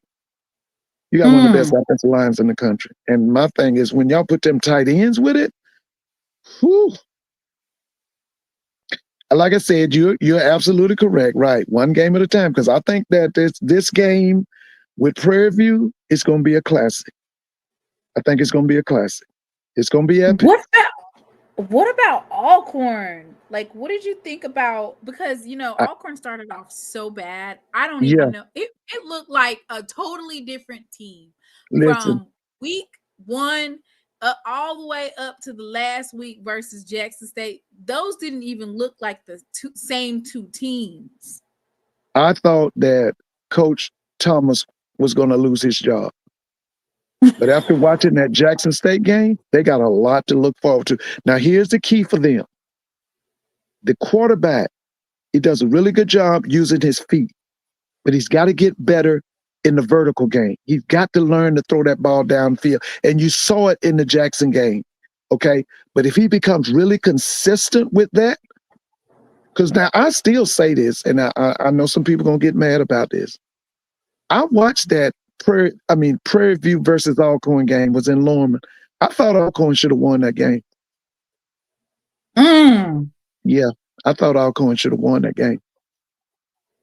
So what do you think it came down to? I think it was. So one thing that I'll say that I saw from Alcorn, on-field performance and game management. The game management is probably, like you said, in the Prairie View game. You could even say in the Jackson State game, the clock management, ability to win close games and finish, that right there, just how that last drive played out for Alcorn, not utilizing the outside area to get the clock to stop and stuff like that. They had a lot of time after the fumble in victory formation. Alcorn had a lot of time. Yeah. And I think they had one timeout, and they had a lot of time, the ability to of course, I was happy that they weren't able to properly have game management in terms of time, because they basically ran out of time. Can you believe that we had 2 games in the vet that they put 1 second on the clock again twice in one season for the last play of the game for the opposing team to win the game? Not once, but twice, Mr. Ford. Now, I saw the one when you played Alabama State. I saw that. They did it for Alcorn too. Yeah, like I said, I think that Alcorn has a lot to look forward to. Now, my key with Alcorn is all about that quarterback. I thought that he took some gigantic steps with his feet, you know, running the ball and all that. But he's got to get better in the passing game, especially the vertical game. I saw some glimpse of it, but I think if he gets better, they're going to be a threat next year. They're going to be a threat. So Freddie G said that Alcorn is big in the trenches, but unathletic. Right. They got to get in true. shape. That's right. They need to be running big. in that Mississippi. The best way to get in shape is to get up at 6, 7 in the morning in the dog days of what is it, July, August, for strength you start in January. Conditioning you starts start in in January. But Coach Thomas talked about how Alcorn administration made it so that a lot of those kids could come mid-season, or not mid-season, like mid-year. And Yeah. I don't know. I don't think that we were able to see the strength and conditioning. So I think strength and conditioning is going to be very important for Alcorn. Yeah. And so it looks like Freddie's saying they got the personnel, because you were saying that he said he needed to match up with Jackson State. So he's got the big up front, but they're not athletic. Right. And not only the main thing is they've got to get stronger upper body wise. Because my high school coach always told us, he said, we're going to beat people in the off season. We're going to outwork people in the off season. He always told us that. We're going to outwork people in the off season.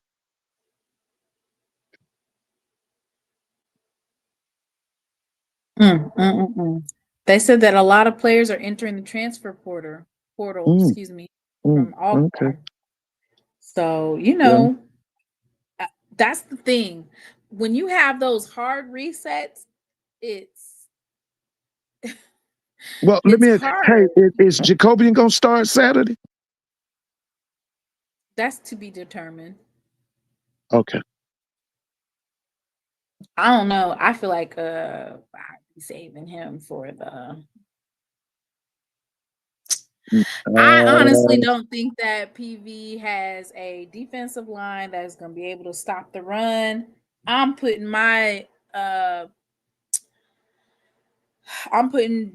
Lockhart in and putting. Some folks are saying TC said he was. Me personally, I just, I'll be saving him for the big game. Last year, for the SWAC Championship, I want to say Cam McCoy. Cam McCoy won it last year for us. Was it Cam? No, it was that kid that left and went to Clark. No, it was. I'm sorry, not Zy Cam. McDonald.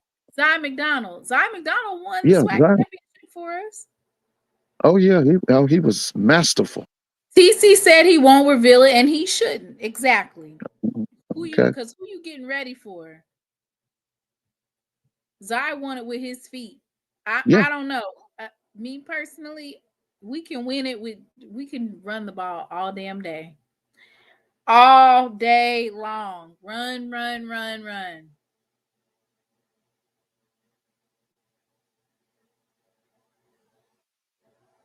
Zy won it with his feet. He needs to play. Okay, well, I don't know.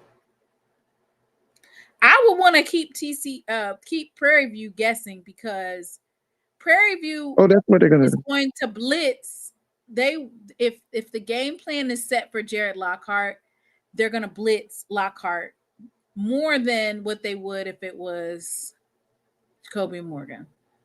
Well, Ed has said something right. He said last year's Southern ain't PV. Yeah, you're right. Yep. I mean, I have the utmost respect for them. I basically think that it's going to be a classic in Jackson. I think you got to move furniture, limit mistakes. Did they say Cam Peterson threw 4 interceptions in one game? Yeah, that was the Alabama State game. Okay. And, we have some dogs now. You can drop Quincy Ivory in coverage. He had an interception. BJ Washington had a pick 6. Kamari Rogers, I like that KJ Roger Chisholm. kid. So, I mean, you throw on us if you want to. Funny how so many people are saying PV's runs defense, but never seen them play. How would we not, as a SWAC channel with SWAC folks, with SWAC TV, not see Prairie View play? Because we didn't see them in person? Come on, McDowell.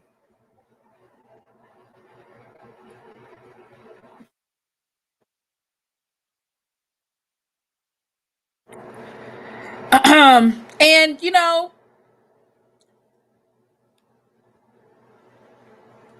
they said that PV's defense is soft on the outside and they can't cover the deep ball. I've been breaking their film down. That's what they said, Mr. Ford. Okay, I didn't say that again. I'm sorry. PV's defense is soft on the outside and they can't Mhm. cover the deep ball. And that Mississippi Boy 400 said he's been breaking their film down. Okay. And nobody has stopped Jackson State from running the ball all season. And I don't Well, see that's that true. changing Saturday. That's true. Yeah. Nobody. You're right. I mean, Ahmad's gonna get his 100. Davenport will get it. Yeah, and then that. Travis Terrell. Yeah, Travis Terrell. I'm telling you. And then you have to see we have the full strength of all of our shoe. You might see Amari Matthews. Yeah. Oh yeah. I mean, you don't know who you're gonna see Yeah. because Jackson State. You're one of the best running programs in FCS. You got to be top 5. They did say that it's supposed to rain. Did you hear that, Mr. Ford? No, I didn't hear that. Yes. So that's even more of a reason. We're gonna be run heavy anyway. If it's raining. Can you look at it? We'll look up Jackson's weather for Saturday. Because the game is at what, 2:00? Is the game 2:00? Jackson, 60% chance, Mr. Ford. Ooh. At 2:00 it'll be raining. 40% chance at 2:00. And does it persist all day or? Yeah, for in the entirety of the game. It Yeah, might end it's going to come down to running. Because you know one thing. If it's coming down to running, what we talking about? Miller, Davenport, Travis Terrell, Amari. You can go ahead and plug and play the batting ram. Amari Matthews, Jackson State's, which we'll go over this on Thursday. I'm gonna pull the stats. And let me say this, guys. I'm here in Atlanta, and what's that guy's name that y'all like here do all that talking? You know, he likes to throw the band thing and give it to A&T. What's his name? He's like the person over the SWAC Challenge and the Celebration Bowl. What's his name? He's an A&T graduate. Yeah, you do know him. He's the one that always takes that band championship and gives it to A&T because that's his school. He gave it to Southern and FAMU this year, I think. I think he gave it to FAM, maybe. John Grant. Once again, he's doing a piss poor job of selling the Celebration Bowl. I have to apply for credentials and you over here. Okay, well, I just want you to know that. He's once again, he's doing a piss poor job of selling that game to these people in Atlanta. Because I've said this and I'm going to continue to say it. There's 7 million people in the metropolitan Atlanta area. I don't understand why that game is sold out. So I guess probably maybe because who is the matchup? Maybe they've known about South Carolina State for 2 weeks now, but you don't know who's coming out of the SWAC. Okay. To me, it shouldn't matter. Whoever the 2 teams, the one that comes from the SWAC, the teams that comes from the MEAC, should play in front of 70,000 fans. It should be 70,000 fans in the Mercedes-Benz Dome when they take the field. Okay, so now it's saying, Miss Natasha sent it to me, and it says that it's going to be cloudy on Saturday, so it might not rain. Okay. So the people in the chat are basically saying that Grant says TV views is more important. Whatever. But and that they make more money with TV sponsorship. I understand that, but I still should be 70,000. I am hoping that there's a way. I mean, with SWAC TV, it's a lot more flexible in terms of the times. But one thing that they did this past season is for SWAC TV, they had all the SWAC games playing at the same time. Did you see how many? Did you hear about how many impressions that it got, Mr. Ford? No, I'm sorry. What was that again? The impressions for SWAC TV. The commissioner was talking about how it was more viewers on SWAC TV than on ESPN. I can believe that. And I'm just wondering if there is a way to stagger those football games so that you're able to watch. Or maybe even if they get something in the app where you can put more than one game on your TV. Like stagger it. But anyway, he said that the digital streaming network, that there was 20 million minutes watched on the ESPN platforms, and there was 26 million minutes watched on SWAC TV this year. And they had 895,000 unique viewers who watch 42 live football games. So it's looking pretty good, Mr. Ford, in terms of what they can build off of it. I can't wait till they get the SWAC TV app on Vizio TV, because I don't have it on my TV. I just have to pull it up on my phone and then cast it.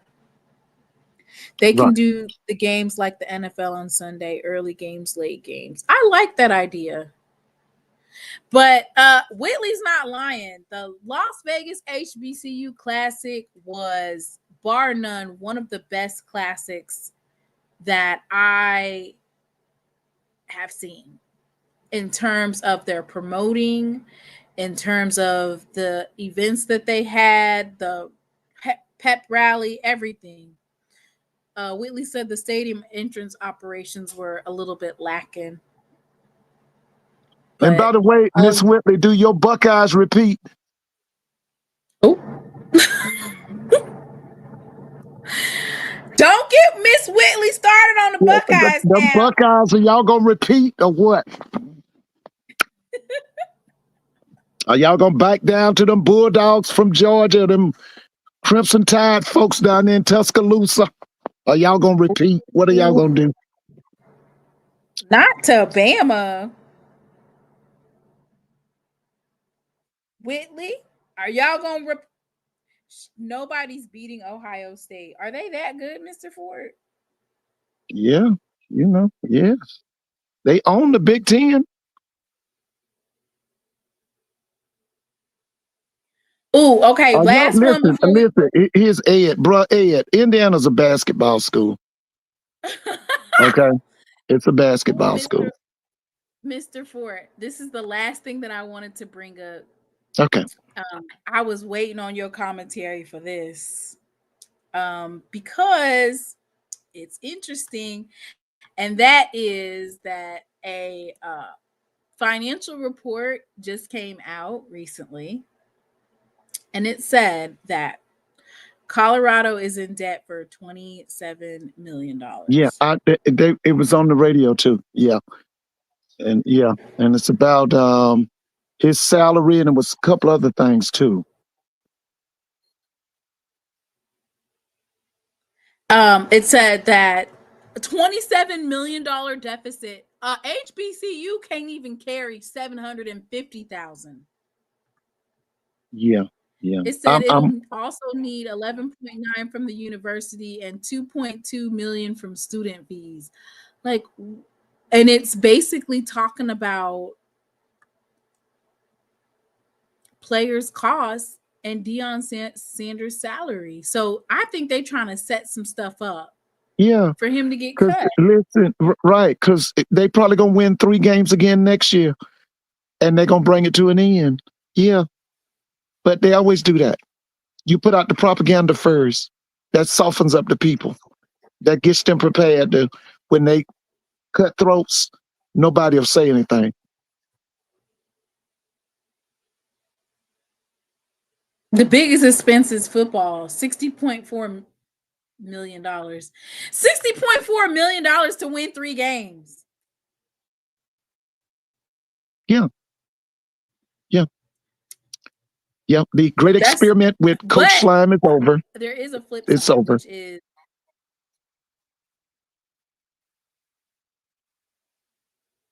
you think it's over? I think he still brings in more money than what they was getting. Yeah, but they ain't, like you just said, they ain't gonna win no more than 3 games. Okay, because while we sitting here, running our mouths, Big 12 football has really gotten better. Okay, remember Texas Tech this year?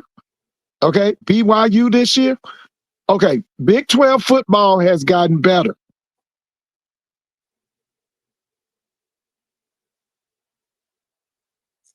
And then Lane Kiffin said that God brought him to LSU.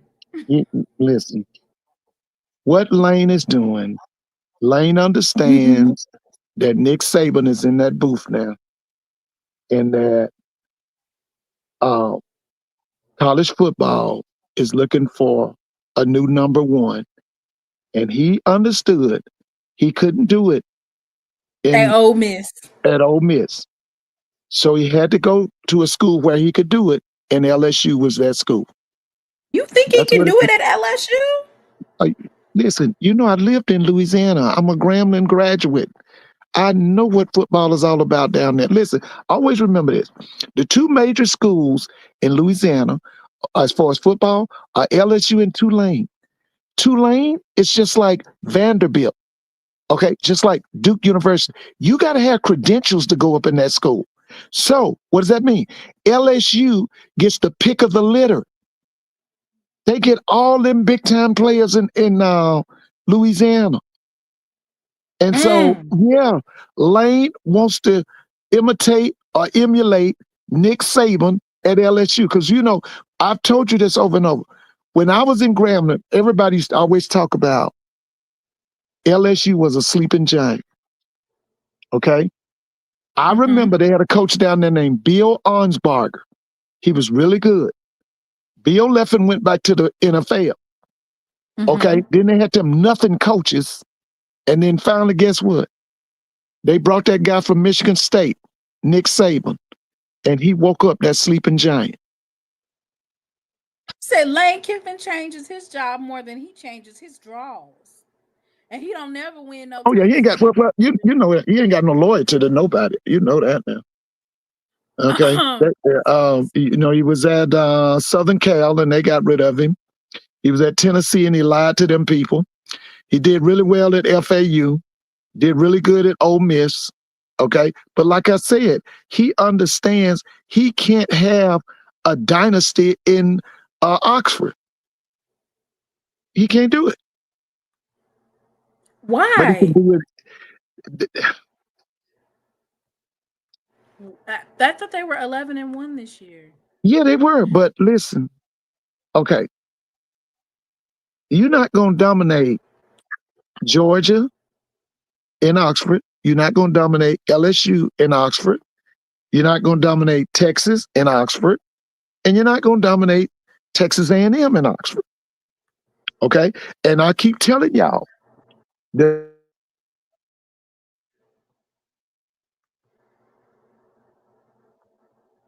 if they ever get the right person down there, if they can find somebody like a Urban Meyer, and they get that fire going in Gainesville with all them folks in Florida. Now you talking about an underachiever. Them Gators.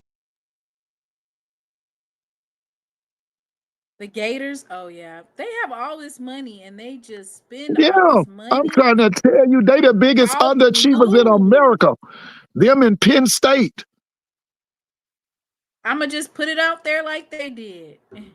In coaching, You get elevated or you get Or you terminated. get terminated. Ain't no other way. You either elevated or terminated. And it ain't no graveyard for coaches where they die at the place. It don't work like that. They either gonna run you off or you gonna walk off upon your own recognizance. I've chosen to accept the job elsewhere. Mr. Ford, this is Next what year. I'm Dion gonna did finish right what after we the started. SWAC We're gonna Championship. dominate. I'm gonna be here to that end. I don't want to hear nothing that Negro got to say. You hear me? I don't want to hear nothing he got to say. The reason why I posted it is because these folks have been going crazy on Lane. They have been Well, going let me crazy. just say this here. Listen, you know how I feel. Listen, always remember this, and Ms. Ford said this. When you listening to Deion Sanders, you listening to a habitual liar. Okay?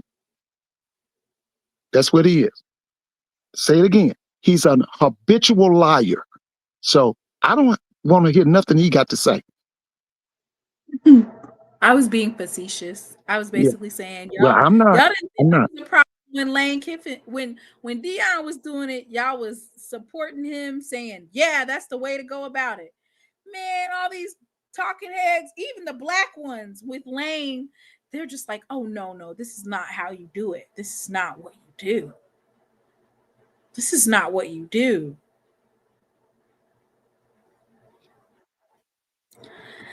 I don't know. I think it's hard to win in LSU. I mean, what's that? Didn't Texas mess up and lose?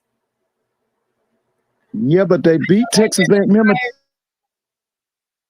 They ain't ready to fire Steve Starsackian, whatever his name is. He chokes every season.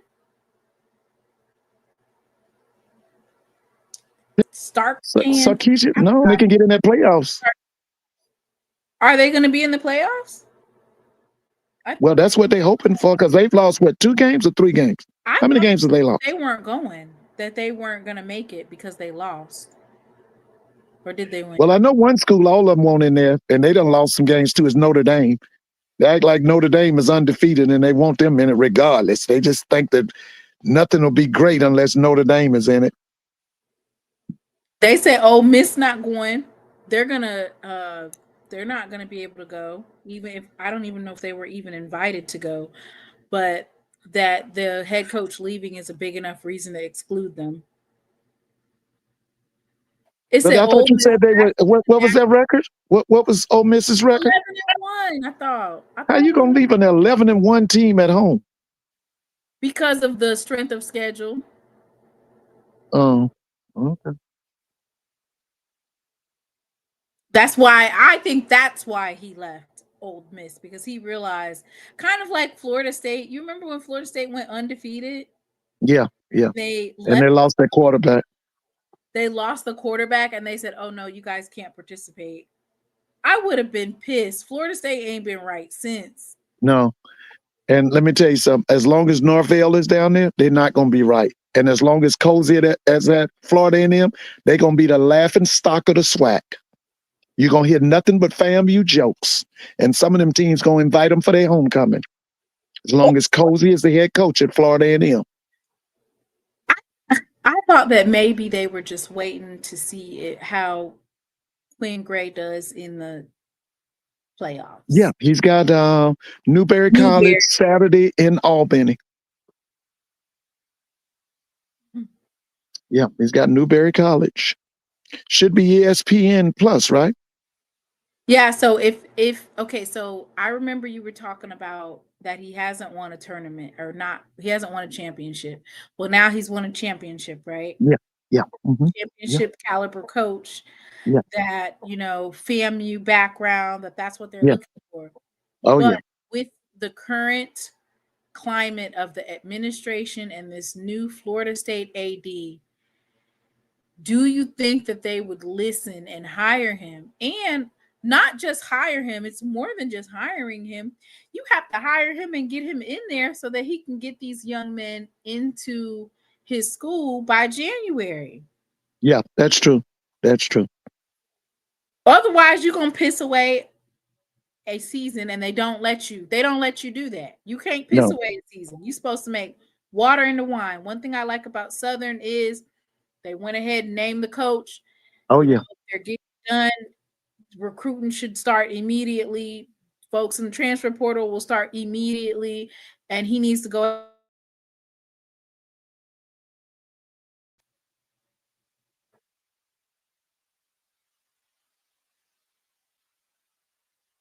I don't think we would invite FAMU for homecoming. With Cozy there? Yeah, you would. And then you listen, what you know what you do? You They don't stomp a bring mud hole anybody. in them. Yeah, but you stomp a mud hole in them. Oh my gosh. And what I mean by mud hole, you probably put 50 or 60 on them. A Cozy-led team in Jackson on their homecoming. Yeah. You stomp a mud hole in them. Okay. And then and then for the rest of the year, we hear nothing but what? FAMU jokes. Nothing but FAMU jokes. Yeah. This is our bread and butter. Recruiting, we recruit the best of the best in the high school athletes. They said stump the snake juice out of them, Mr. There you Ford. go. There you go. So I'm gonna come back on Thursday? Okay. Thursday, Friday, Saturday. It's supposed to be SWAC Championship week marathon. So I'll be back on Thursday.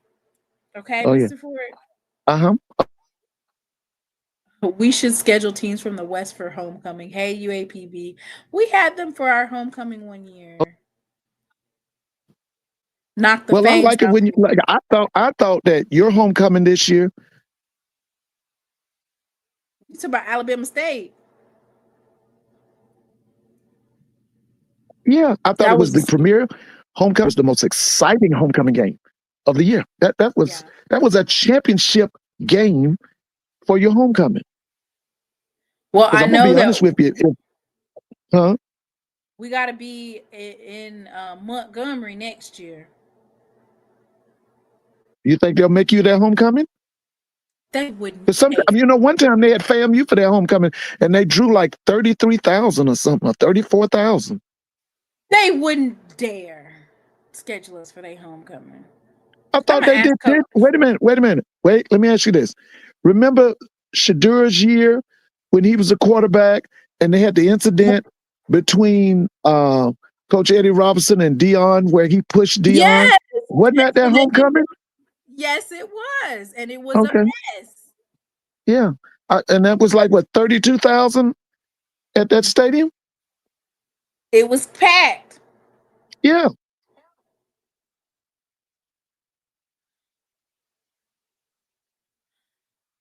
Witt said that Coach Hampton doesn't like to be scheduled for homecoming because he thinks it's disrespectful. Yeah. I don't think Texas Southern, maybe. I would schedule Prairie View. Who is SWAC? That would be major. I wouldn't mind the MEAC team, but they don't travel. Why would you want to stump a mud hole in some MEAC teams? We're going to schedule Delaware State and drag them all up and down the field. They said, let's schedule Hampton for homecoming, Mr. Ford.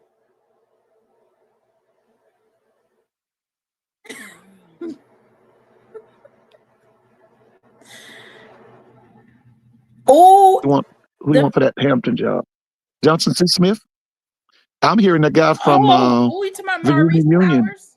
Maurice Flowers? Yeah, would you want him to go to Hampton, or would you want the guy to go to Hampton? I don't want nobody to go to Hampton that's going to fire a coach after 1 year, and not even 1 year. When you're in the CAA, you need a good 3 years. Yeah. Because like you said, everybody else, Hampton got money, but I don't know. I felt like that was still $8 million in the hole. I think they spend 16 or 17 million on sports, but in the CAA, the average school spends 24 million. But So that's they what I'm still, saying. Like they with Hampton, they made him the interim coach, and then they put a tag on him, and then they let him go after his first full season as head coach. He wasn't expecting those off season, his quarterback going to Stony Brook and all these other. I guess you just have to plan for it, right? A lot of yeah, these teams are not planning for their quarterbacks to go down, or you have to plan for these things. that's why we always say you got to have. I think it was Steve Wilson told me you got to have I a don't know about room no full of six. quarterbacks. You do Huh? not have six quarterbacks. Not six, Mr. Ford. Listen, you got to have a room full of quarterbacks. Because baby, it don't take but one play. Yeah. Tennessee State is also a good option, but they're too elitist to travel to Jackson. Yeah. You want to do a Elitist. matchup. Oh, nobody elitist. I know one thing now, they broke because they ain't making no money. I'm telling you, if you go back and look at the last home game that Tennessee State played this year, I think it might have been 1,000 people at the game. I think it was Let 1,000 me people. sip my tea. Huh? 1,000 people, Mr. Ford? Look up Tennessee State's football schedule and see who was the last home game and see what was the attendance. And Well, y'all we run around here definitely talking know. like Tennessee State, we need Tennessee State in the SWAC. Who No, said that? Who Tennessee was State saying needs. that? I hear people all the time. Well, if we could get Tennessee State, listen, let them stay in that hillbilly conference known as the Ohio Valley Conference and go broke. They are 2-6 at home. They didn't win a game in conference. Okay, who Damn. was their last home game? What school did they put? They were What was their 0 last and home game? 8. All right, let me go look. Ooh, they beat Howard and they beat A&T. Their Okay, last who home was their game was last home game? Charleston Southern. What was the attendance? It says 3,678. That's still pathetic. Yeah, that And is we pretty. need them. No, we do not need that. Okay, thank you. We don't need them. Nobody wants to play in the QVC. Okay, but we do need that Tennessee State versus Jackson State matchup in Memphis. They only travel to HBCU Classic, so y'all, HBCU. Oh, never mind. And by the way, the Titans, aren't they building a dome stadium? Yeah, they're Aren't they tearing building a down the dome? stadium. I want to say next year. And they're going to build a dome, right? Yep. Okay, well, that would be nice to have Jackson and Tennessee State in that dome. I might make that trip. Ooh, Mr. Ford said he might make that trip. Yeah, for the dome stadium. Yeah, I'd make that. That's a big game. That would be a big game. Tennessee State can State go and to the Jackson in MEAC. that new dome stadium. Yes, that would be a big game. That would be probably What do you bigger than the one in Las Vegas. What do you think about MEAC TV? Do you think that they should do that? Yeah, it would help them. Kinda It would help them. But the main thing with MEAC right now is they have a lack of leadership in the commissioner's chair. And this has been going on for over 20 years. It makes no sense to still have 6 teams playing football. They should have at least 8 or 9 by now. How long is FAMU? When did FAMU leave the MEAC? 2000 FAMU's been in the SWAC how many years? since 2020, right? 2020, 21, like COVID. They Okay, came so back. listen, we need for the MEAC to go get some more teams. Could you get a commissioner while you're at it? A competent one.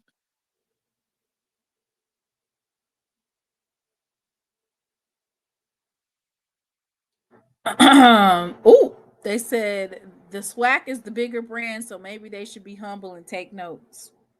Sit Ditto. down. Be Ditto. humble. Sit down. Be humble. I mean, I just want for the MEAC to be successful because it is Mr. Moan, I got to get in this bed. You know, I got to go. Okay, see you Yeah, on I want him to be, Thursday. but okay, you have a good night. And listen, I want the MEAC to be successful, but I want them to have competent leadership also. And they don't have competent leadership in that commissioner's chair. They don't. Okay. Uh-oh, Mr. Haynes said we working on some new teams. All right, Mr. Haynes. Please. Makes no sense to have 6 right teams. there in the heart. All you got to do is win, what, 2 games or 3 games, and you automatically in the Celebration Bowl? Teams. Win 2 or 3 games, and you automatically in the Celebration You automatically Bowl. in the Celebration Bowl. You win 2 or 3 games.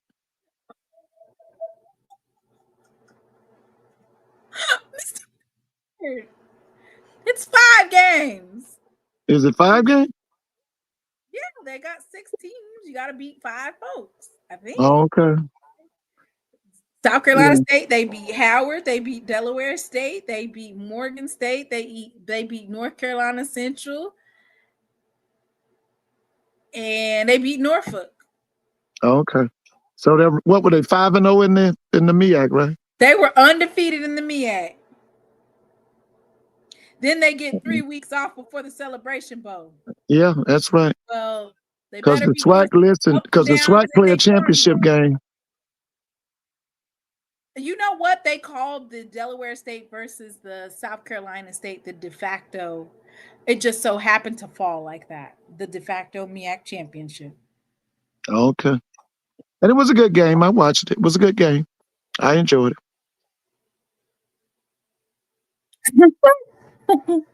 All right, Mr. Ford. We will see you on Thursday. Okay, have a good evening. Okay, bye, Miss Whitley. I hope Brandy, y'all have a good night. Miss Mary, everybody have a good night. Morehouse and Clark Atlanta can't afford to go D1. Bring back all former MEAC teams and add Tennessee State. That's the only way they can expand.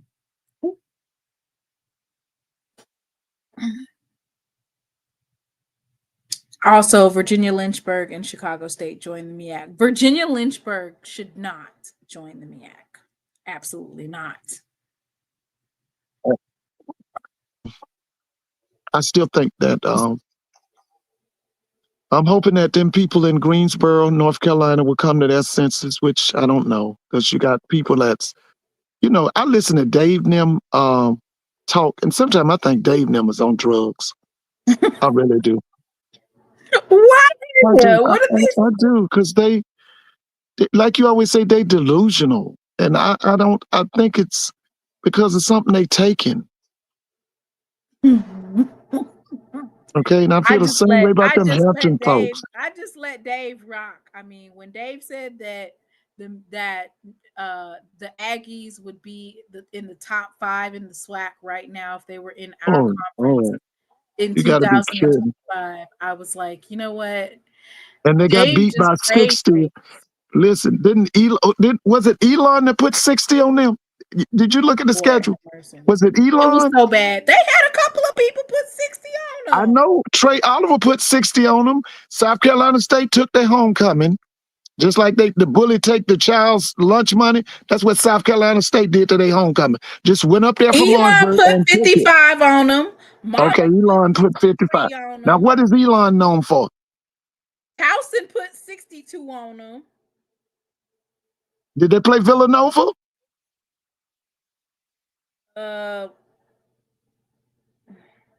It was so bad. But according to Dave, Central put 62 on them. South Carolina State didn't do too bad. They did 22-16. But right? All the color scoops. They was gonna beat all the color scoops. Right. The only colored school they beat was Hampton, and that was their fellow CAA mate. CAA. 360 pieces could have fed a family for a week. Well, let me just say this before I close out. To the Rattler Nation, to the people in Tallahassee, to the students of Florida A&M. Don't give that athletic program, specifically that football team, a dime. Don't attend no games until Coach Cozy is released. Y'all have a good night.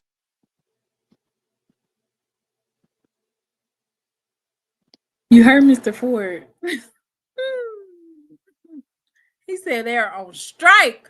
They said we're going to strike, and strike again.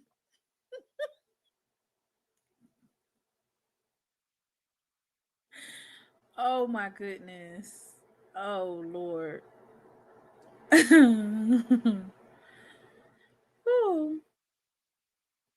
All right, y'all. We're getting ready to close it out. I will see you guys back here on Thursday. That's when we're going to go over Prairie View versus Jackson State.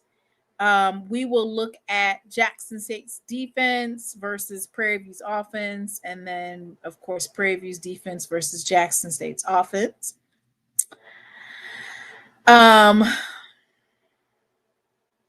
Yeah. And so this is kind of like a I guess it's kind of like a SWAC Championship week marathon. So I will see you guys all on Thursday. Is the strike club call still going? I have no idea. I'm sure they didn't let that go. JPD, where can we park? You can buy a parking pass. Or you can park at, I want to say they have a couple of places you can park at, and you can take a shuttle. Don't park in the streets on Saturday.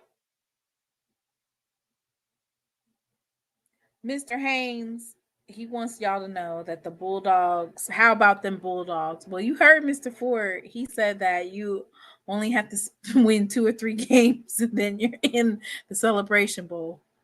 Park by the houses. Rip! Do not listen to him. Do not do that. I think attendance will be 36,000 if it rains.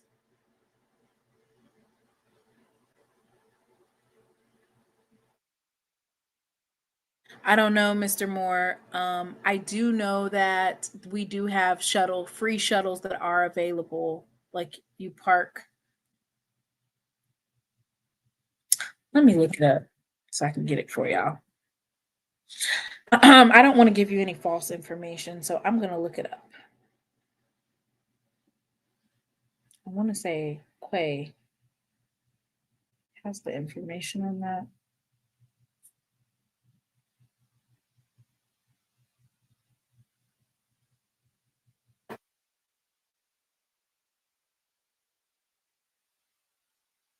All right.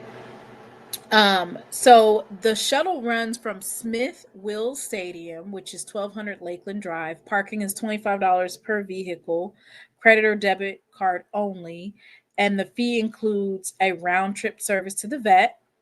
The Fondren parking garage is another option. It's located behind the Capri Theater on North State Street. And I want to say it's like $16 for up to 12 hours. And then there's farmers market parking as well.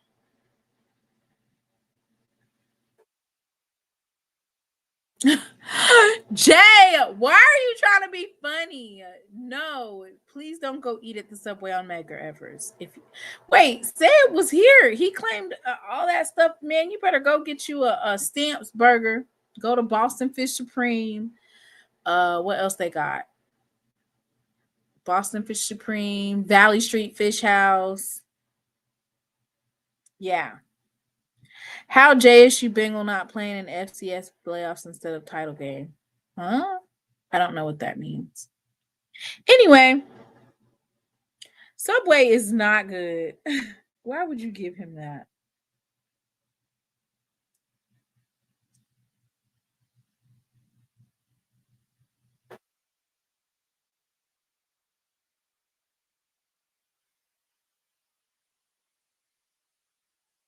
Stamps burger, be prepared to wait.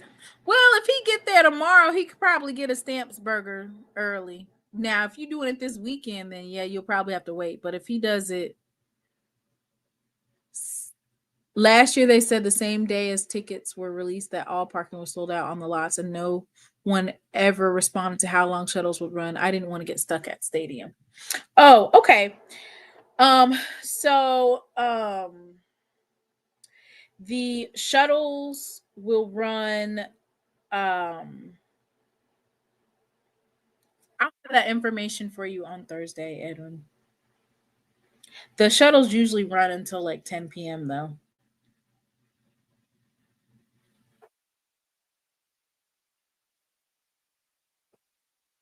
Time to change the Vet Stadium name. What are we changing it to? General parking pass is $40. Oh, let me do that. Visit Game Day Jackson parking.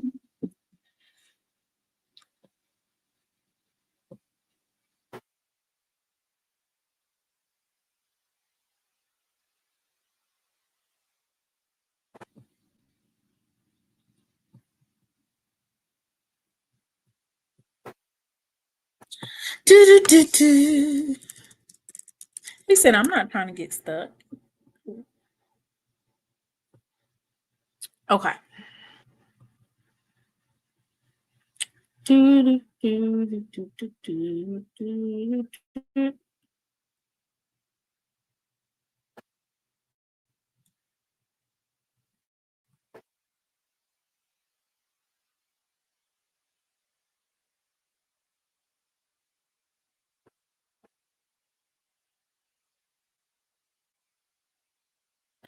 Okay, let me see what Brandy put on there. JSU Game Day Experience.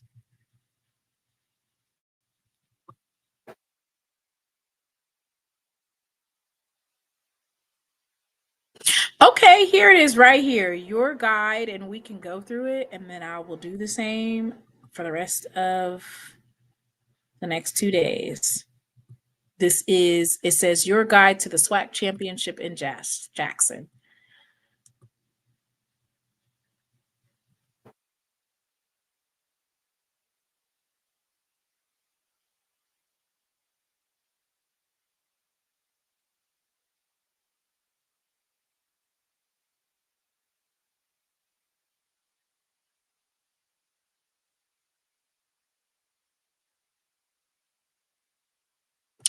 Okay, so they said setup typically happens on Friday evening after UMMC parking spaces have emptied. People start tailgating.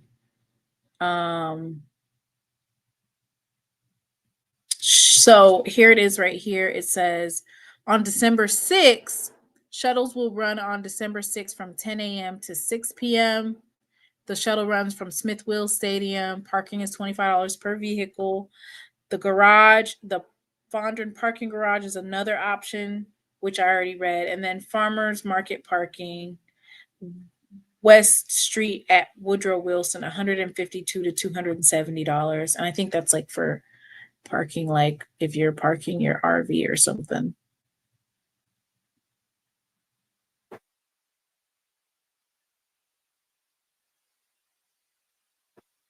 And so that's the shuttle info for December 6th. Which that time frame is, I want to say it's subject to change. Let me see. Because what time is the game? The game's at 2. So that shuttle time is subject to change. I'm pretty sure the subject will change.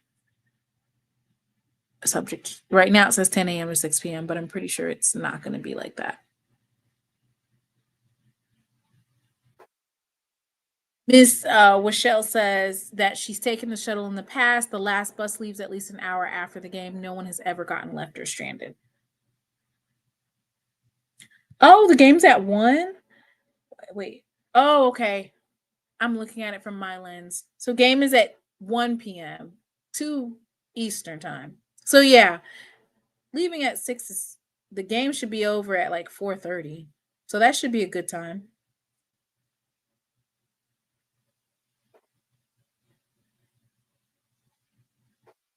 Get on the lot, especially if you want to stay for the 5th. Oh, okay. If you want to stay for the 5th quarter. 5th quarter? Does Prairie View band battle like that? I seen them fighting on a game, but I didn't know that. The place gets crowded, so yes, your burger will not be ready when you get there. So for Stamps Burger, maybe if you can go Wednesday and Thursday, then.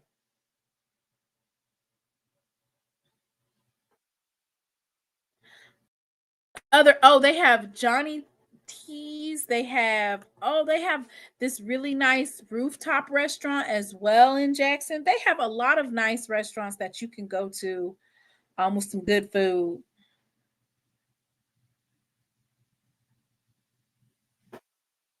But anyway, y'all, I will see you guys back on Thursday. Have to call ahead, way ahead.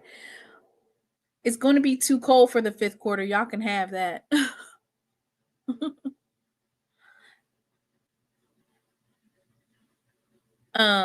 Yeah. So we'll go over restaurants and things to do and stuff like that. We'll go over that on Thursday. Y'all have a good night. And tonight we're not listening to my lovely song. We have not been able to listen to it because I wanted to make sure that I still had my channel before I go purchase $40 and $50 for StreamYard. I had StreamYard and I didn't get to use it all month long. So see y'all Thursday. Good night and be blessed.